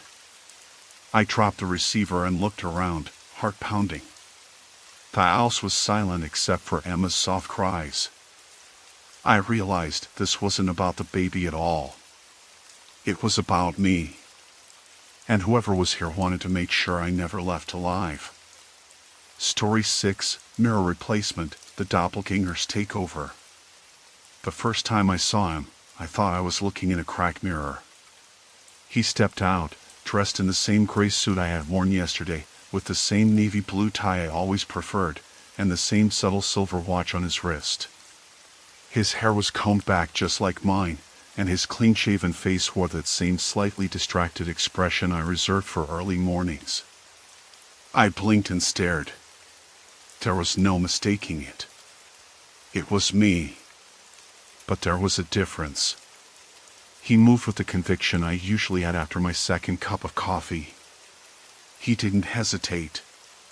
He walked straight to my desk, sat in my chair, and smiled. "Good morning," he said. It was my voice. My exact tone, my habitual inflection, everything. "Who are you?" I asked, voice hoarse from disbelief. He smiled wider. "You can call me David. My name." I stood up, heart pounding. "What are you doing here? And how do you know my name?" He shrugged, as if these were simple questions. "I'm here to take care of your work. Your clients expect results, and I'm delivering." I couldn't tell if he was joking or serious. I glanced around. My coworkers were murmuring, glancing at me with wary eyes, then back at him. Nobody approached or said a word. The receptionist barely looked up. "Why doesn't anyone say anything?" I asked, voice trembling. He leaned closer. "Because I'm you. At least, that's what they believe." I shook my head sharply, trying to shake off the growing panic. "No, you're not. I'm David." He studied me like I was a curious animal. But you're the one who's out of place here. You're the one nobody else sees. That hit me like a punch. I looked around again at the coworkers who were avoiding my gaze, the clients who'd been scheduled to meet me but now apparently didn't exist in their calendars. Was he right? Had I somehow become invisible to everyone else's reality? I pulled out my phone, hoping to text my sister. The message sent, but the reply never came. I called my wife's number.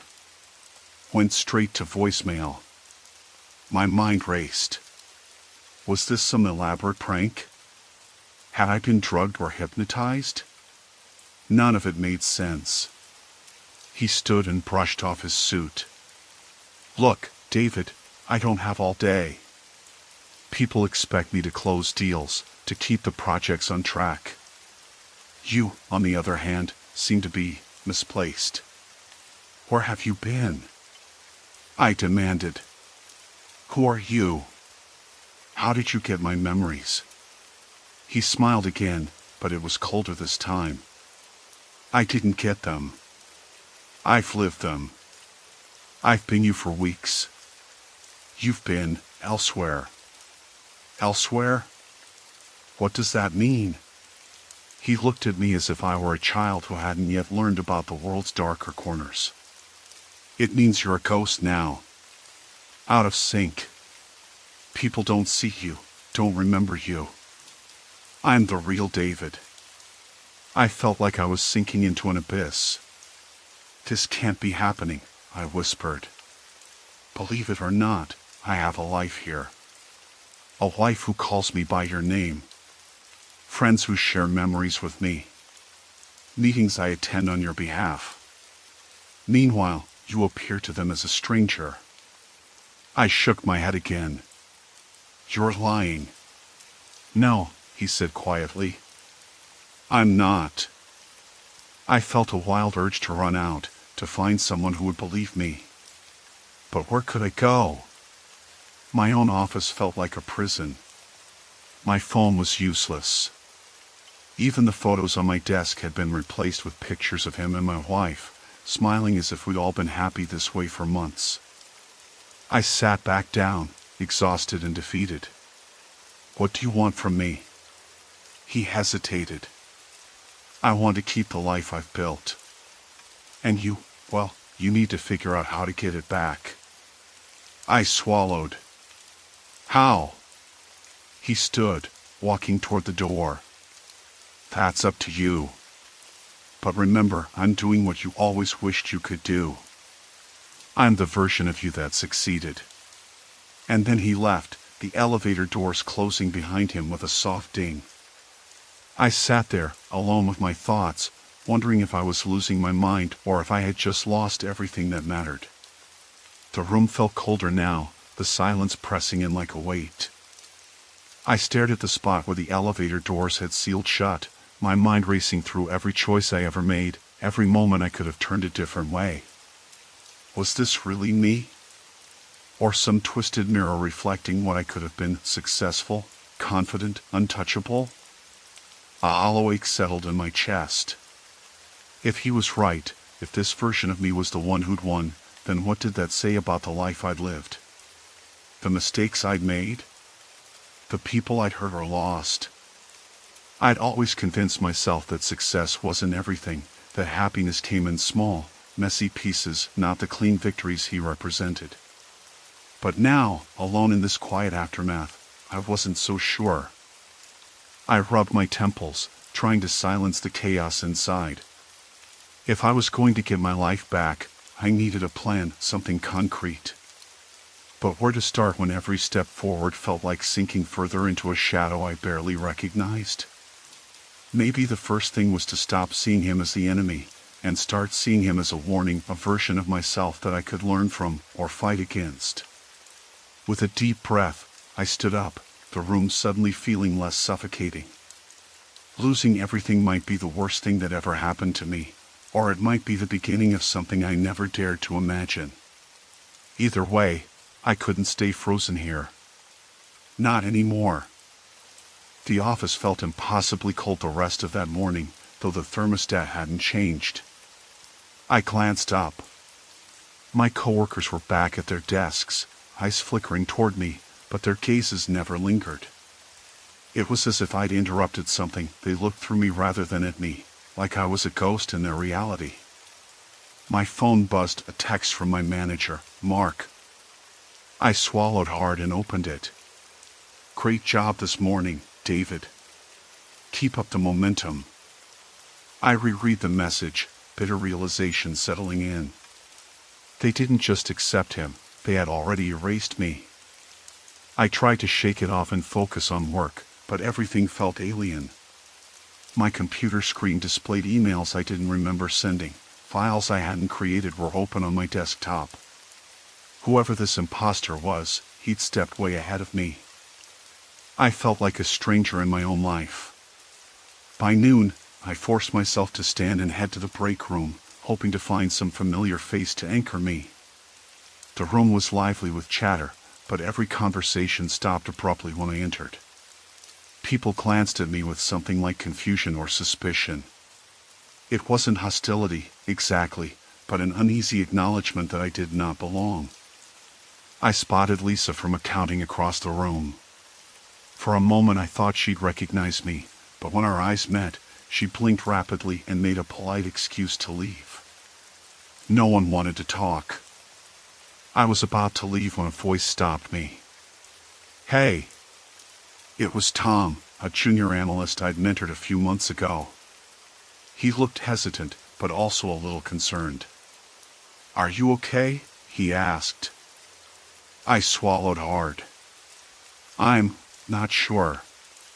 He nodded, glancing around nervously. "Listen, I don't know what's going on, but something feels off.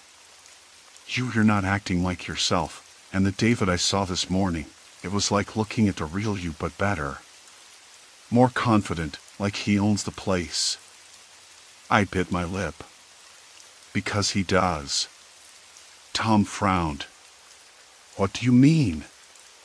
"I don't know how, but he's been living my life. And I'm the one who's disappeared." Tom ran a hand over his hair, uneasy. "This sounds crazy, but if there's anything I can do..." Before I could answer, a familiar voice cut through the room. "David." "There you are." It was Mark, the manager.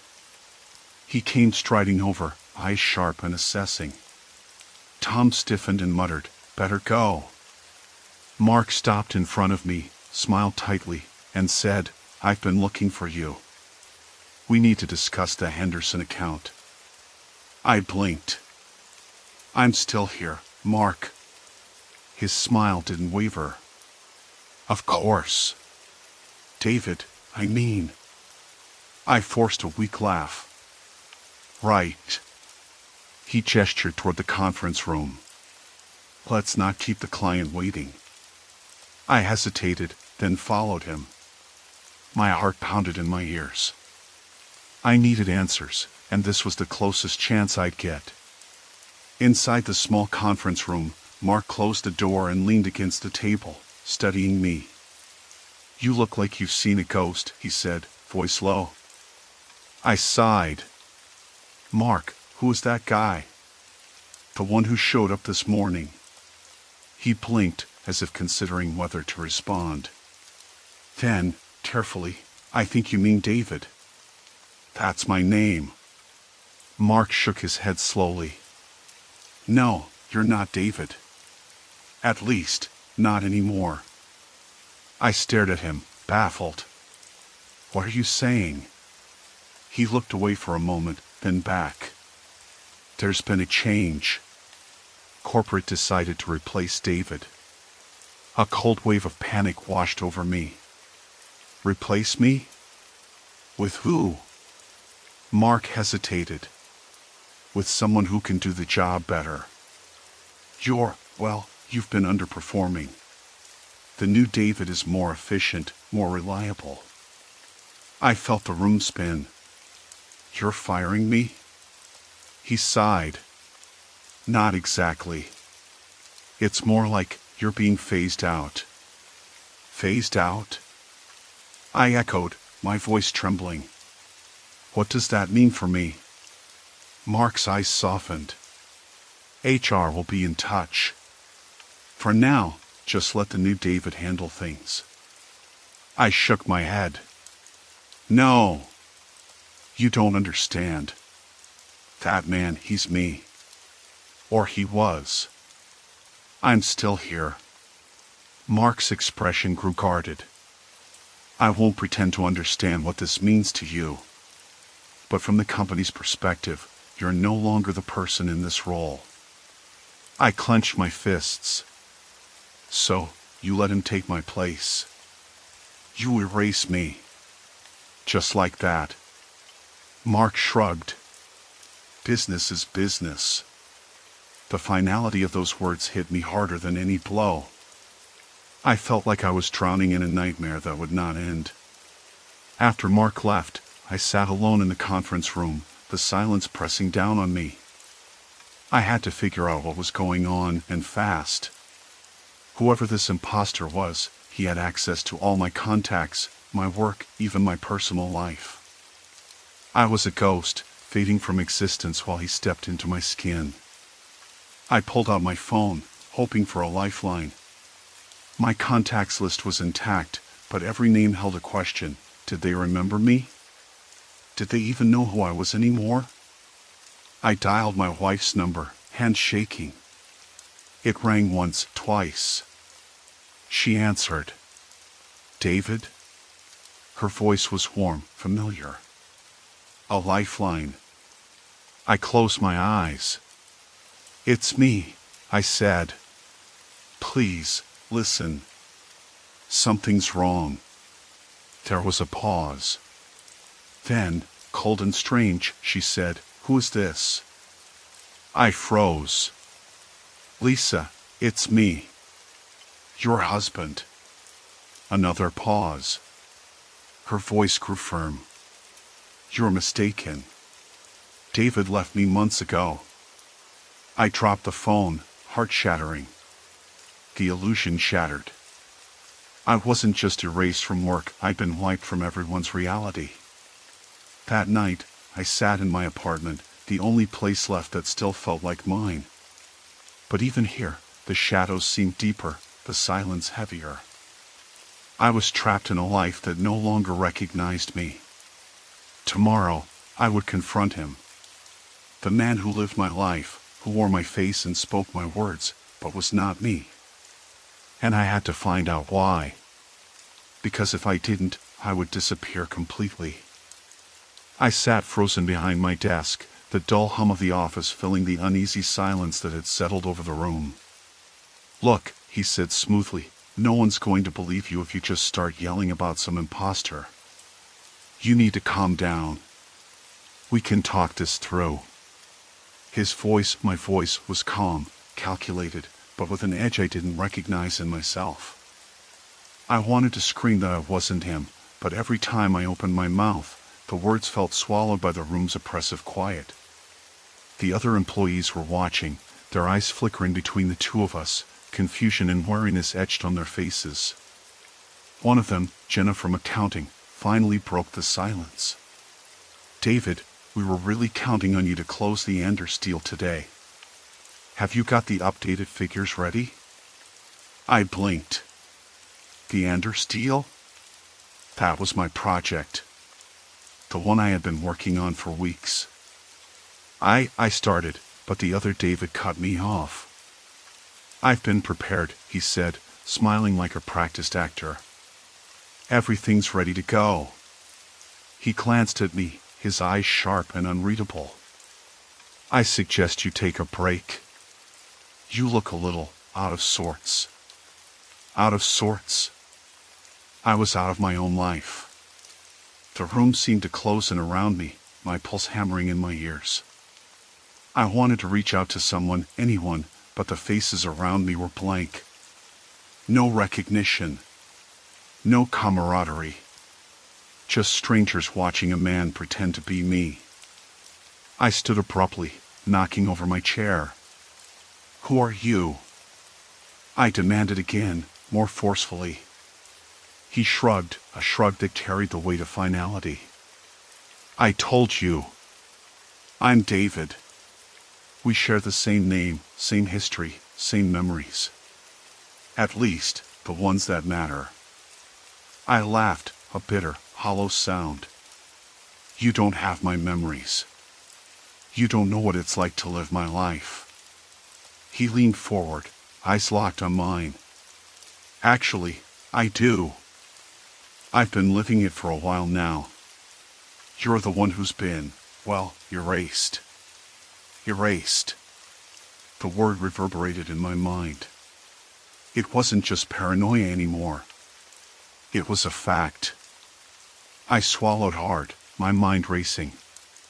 What do you mean erased? From everyone? He nodded. It's complicated.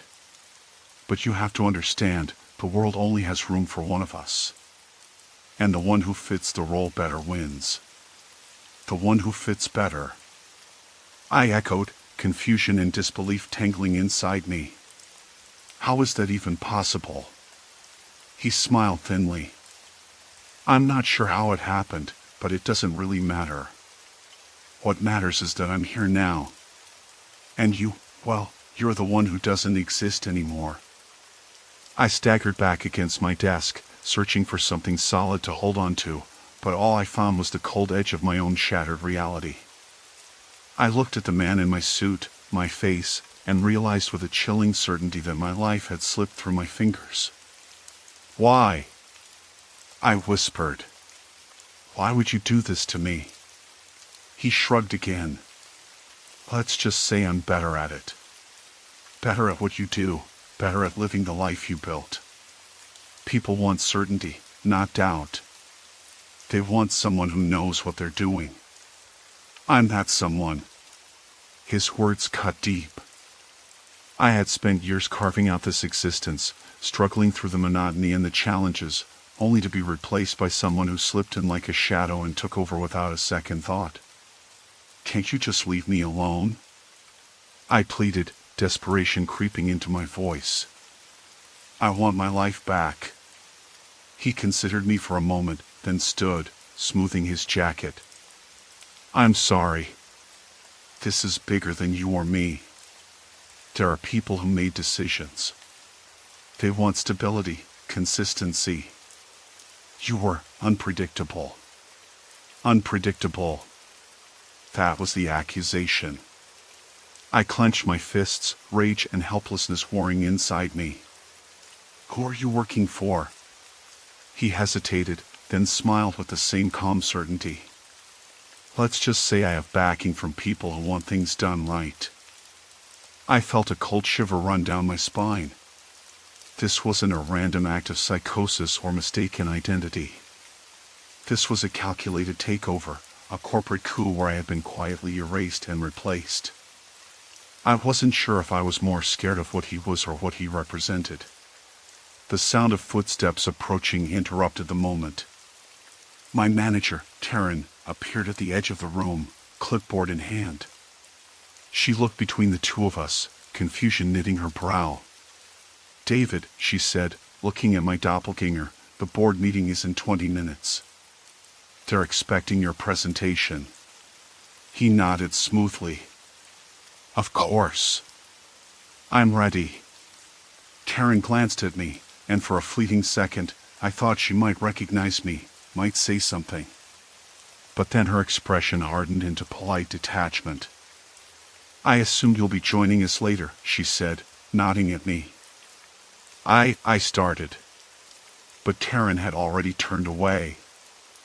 I realized then that no one was going to help me. I was alone. Invisible. A ghost in my own life. I sank back into my chair, the weight of the moment crushing me. My doppelganger stood by the window, looking out over the city with that same confident air I used to have. I wanted to scream, to fight, to reclaim my life, but the truth was clear, he had already won. And I was running out of time. I grabbed my phone from the desk. The screen lit up with a single notification, a text from my wife, Emily. Dinner at 7? Kids miss you. I stared at the message, heart pounding. I had no proof she still remembered me, no way to confirm if she even knew I existed anymore. I dialed her number, hands trembling. The call went straight to voicemail. I left a message, voice cracking. Emily, it's me. Please call me back. Something's wrong. I'm still here. After I hung up, I sat in silence. The office around me hummed with the mundane noise of people going about their day, oblivious to the fracture ripping through my life. I realized I had to act fast before the world completely forgot I ever existed. Because if I didn't, I might never come back at all. I remember the moment it hit me like a cold slap, sudden and unforgiving. I don't know why David even bothers showing up, one said. He's always missing in action. It's all Mark these days. Mark. Not me. Somehow, in their eyes, my doppelganger had become the real me. I wanted to interrupt, to shout, to explain. But their words felt like a wall that I couldn't break through. The office, the people I thought I knew, were slipping away, erased from their memories as though I had never existed. I was becoming a ghost in my own life. I left the break room, my hands trembling as I clutched my coffee cup. When I sat back at my desk, I found the chair was already pushed back, the computer logged in, and a small stack of papers neatly arranged, items I had never touched. This was where my double had been working all morning. The same morning I had spent wandering the corridors, trying to prove I was real. I glanced at my phone. No new messages. No missed calls. I tried calling my closest friend, Sarah. The call went straight to voicemail. A pit formed in my stomach. I decided to confront him directly. Calmly, I walked back to my office. There he was, seated at my desk, fingers flying over the keyboard with practiced ease. He looked up, that same unsettling smile on his face. Hey, he said, voice casual. You look like you've seen a ghost. I am a ghost, I said, my voice low, barely more than a breath. He chuckled, but there was no warmth in it. Come on, David. You're the one who disappeared on everyone. They've moved on. I clenched my fists. What do you mean, disappeared? I'm right here. No, you're not. You don't exist anymore.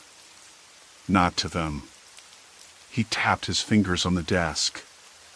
You've been erased like a bad computer file. I'm the one who's alive, active. I stared at him, a knot tightening in my throat. Who are you? And why are you doing this? His smile faded. You really want to know? Because this is what you don't get. You've been a liability. Forgetful, distracted. You missed deadlines, lost clients. I'm the upgrade. I'm the version that works. I shook my head in disbelief. This is insane. You can't just replace me. Watch me. I had to understand how deep this went. He knew my clients, my routines, even my personal quirks, the way I tapped my pen when nervous, the names of my favorite local coffee shops. It was terrifying how flawlessly he mimicked me. I tried calling my manager, hoping to get someone on my side. The number went unanswered. I texted, but there was no reply. I even stopped by the office after hours, hoping to catch someone who remembered me, but the building was eerily silent. I was becoming unmoored, not just from my job, but from reality itself. That night, I sat in my apartment, scrolling through my social media feeds. No new notifications. No birthday wishes, no invites, no messages from friends. Posts I had made days ago were gone, replaced by pictures of my double, tagged with my name. Comments praised his work ethic, his charm, his dedication. I felt like I was drowning, sinking into a void where no one could see me. I had become invisible. I started to piece it together. This wasn't supernatural. It was human and elaborate, calculated takeover. But who had orchestrated it? How had they managed to convince everyone I was the imposter? And why? The next day, I decided to dig deeper. I followed my double discreetly, watching how he interacted with people, how he moved through the office like he owned the place. His confidence was liquid. My coworkers smiled, greeted him warmly, invited him to lunch. It was like he had built a new life around my identity, and I was the one left out. During a quiet moment, I approached one of the coworkers who still looked at me with a flicker of recognition. "Do you remember talking with me yesterday?" I asked. She hesitated. "I don't know what you mean." "You haven't been here for weeks." Weeks. I had been here every day. I realized my doppelganger had been living my life for weeks, living it better, cleaner, faster. The lines between us were blurred, and no one could or would see the truth. I confronted him again in the elevator. "Why are you doing this?" "Who sent you?" He looked me in the eye, his expression serious for the first time. "Nobody sent me. I'm here because I'm better at this. Because you lost your edge. And because the company deserves someone who delivers." I swallowed the bile rising in my throat. "You're a fraud." He shrugged. "I'm the future." The doors opened. We stepped out, and he walked ahead, leaving me behind. That night, I started making a list of everyone I could contact outside the office. Friends, family, anyone who could anchor me back to reality. But the harder I tried, the more I realized the reach of this shadow version of me. Even my own memories felt fragile, as if they belonged to someone else. I wasn't just erased from their lives, I was disappearing from my own. And somewhere deep inside, I knew I couldn't let this imposter win. Because if I lost myself completely, there would be nothing left to fight for. I clenched my fists, vowing silently to reclaim every lost fragment before the darkness consumed me whole. I sat behind my desk, the silence in the office thick and suffocating, like the calm before a storm I couldn't see coming. I wasn't sure how long I'd been here, watching the clock tick toward the end of the day, but I knew my window was narrowing. If I stayed too long, eventually someone would notice I was still here, and I'd have to explain why the real David wasn't at his desk. Except, as things stood, nobody recognized me anymore. Or at least, nobody acknowledged I existed. The day started with the usual routine of checking my calendar and emails, but the messages had changed tone. There was a subtle shift in the way my colleagues replied, as if I was a stranger pretending to be David. One or two even paused mid-sentence, their eyes flicking past me, searching for someone else, someone who wasn't there. I hadn't seen him all day. The other David, the one who had invaded my life, had vanished as quietly as he'd appeared. I wanted to believe he was gone for good. But the pit in my stomach said otherwise. I forced myself to stand and wandered the office. The hallways echoed with the hum of computers and muted conversations, but if I tried to speak to anyone, their eyes slipped past me like I was transparent.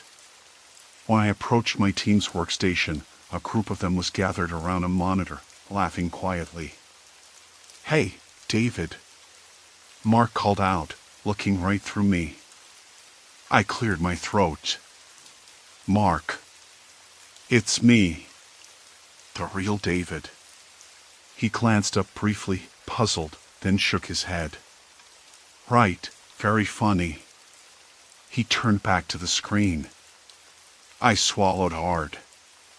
I remembered every inside joke, every project detail, every client name. I had proof. But no one else did. "Please," I said, loud enough now, I'm not kidding. Sarah, the newest member of the team, looked over, her brow furrowed. You okay, David? You seem off today. Sarah, listen, I started, but before I could finish, someone else called her away. She left without a second glance. I sank against the wall, sliding down until I was seated on the cold floor. The weight of it all pressed down on me, how my life had been co-opted, hijacked by a man who wore my face better than I did. That was when my phone buzzed in my pocket. A message from an unknown number. Meet me in conference room B. Now. I hesitated, then stood, heart hammering. The note was brief, terse, too precise to be a prank. I walked quickly down the hall, feeling the eyes of everyone pass over me without acknowledgement. When I reached the door of conference room B, I paused, listening. No voices. I pushed it open slowly. Inside sat Claire, my assistant. She looked up, startled, then relief flickered across her face. David, she whispered. I wasn't sure if you'd come. Claire, I said, my voice ragged, what's going on? Why can't anyone see me as me? She looked around nervously, then stood and closed the door behind me. It's complicated, she said. But you're in danger. Danger? From who? From him. She nodded toward the hallway. The other you. He's been taking over.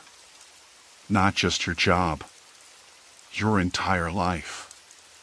And people don't remember you anymore because he's rewriting everything, contacts, memories, even your social media profiles. I shook my head in disbelief.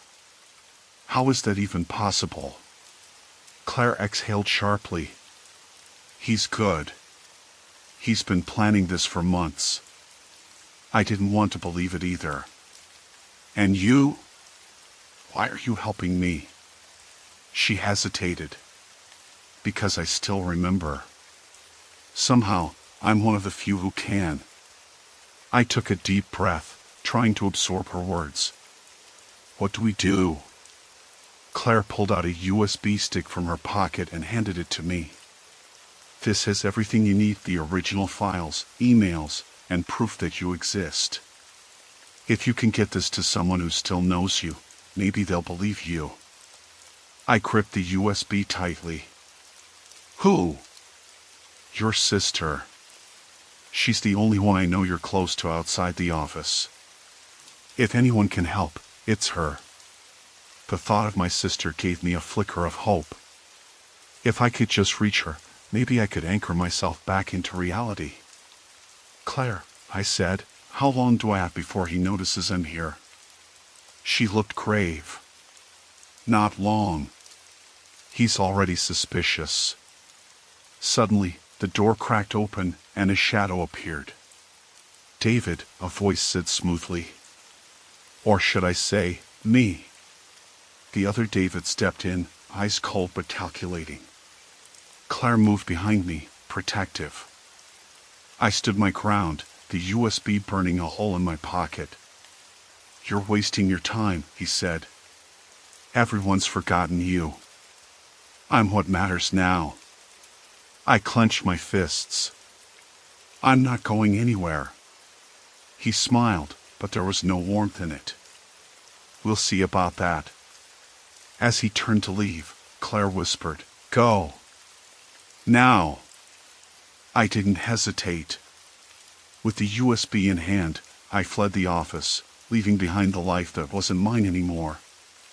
My real fight was just beginning. The corridor outside was eerily silent, shadows stretching long under the harsh fluorescent lights. My heart pounded as footsteps echoed behind me, but I didn't look back. Each step took me further from the past I thought I'd left behind and closer to the truth buried in that tiny drive.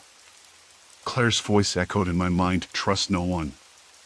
I ducked into a side door, the cool air pressing against my skin. Somewhere deep down, I knew the real danger was only just waking up.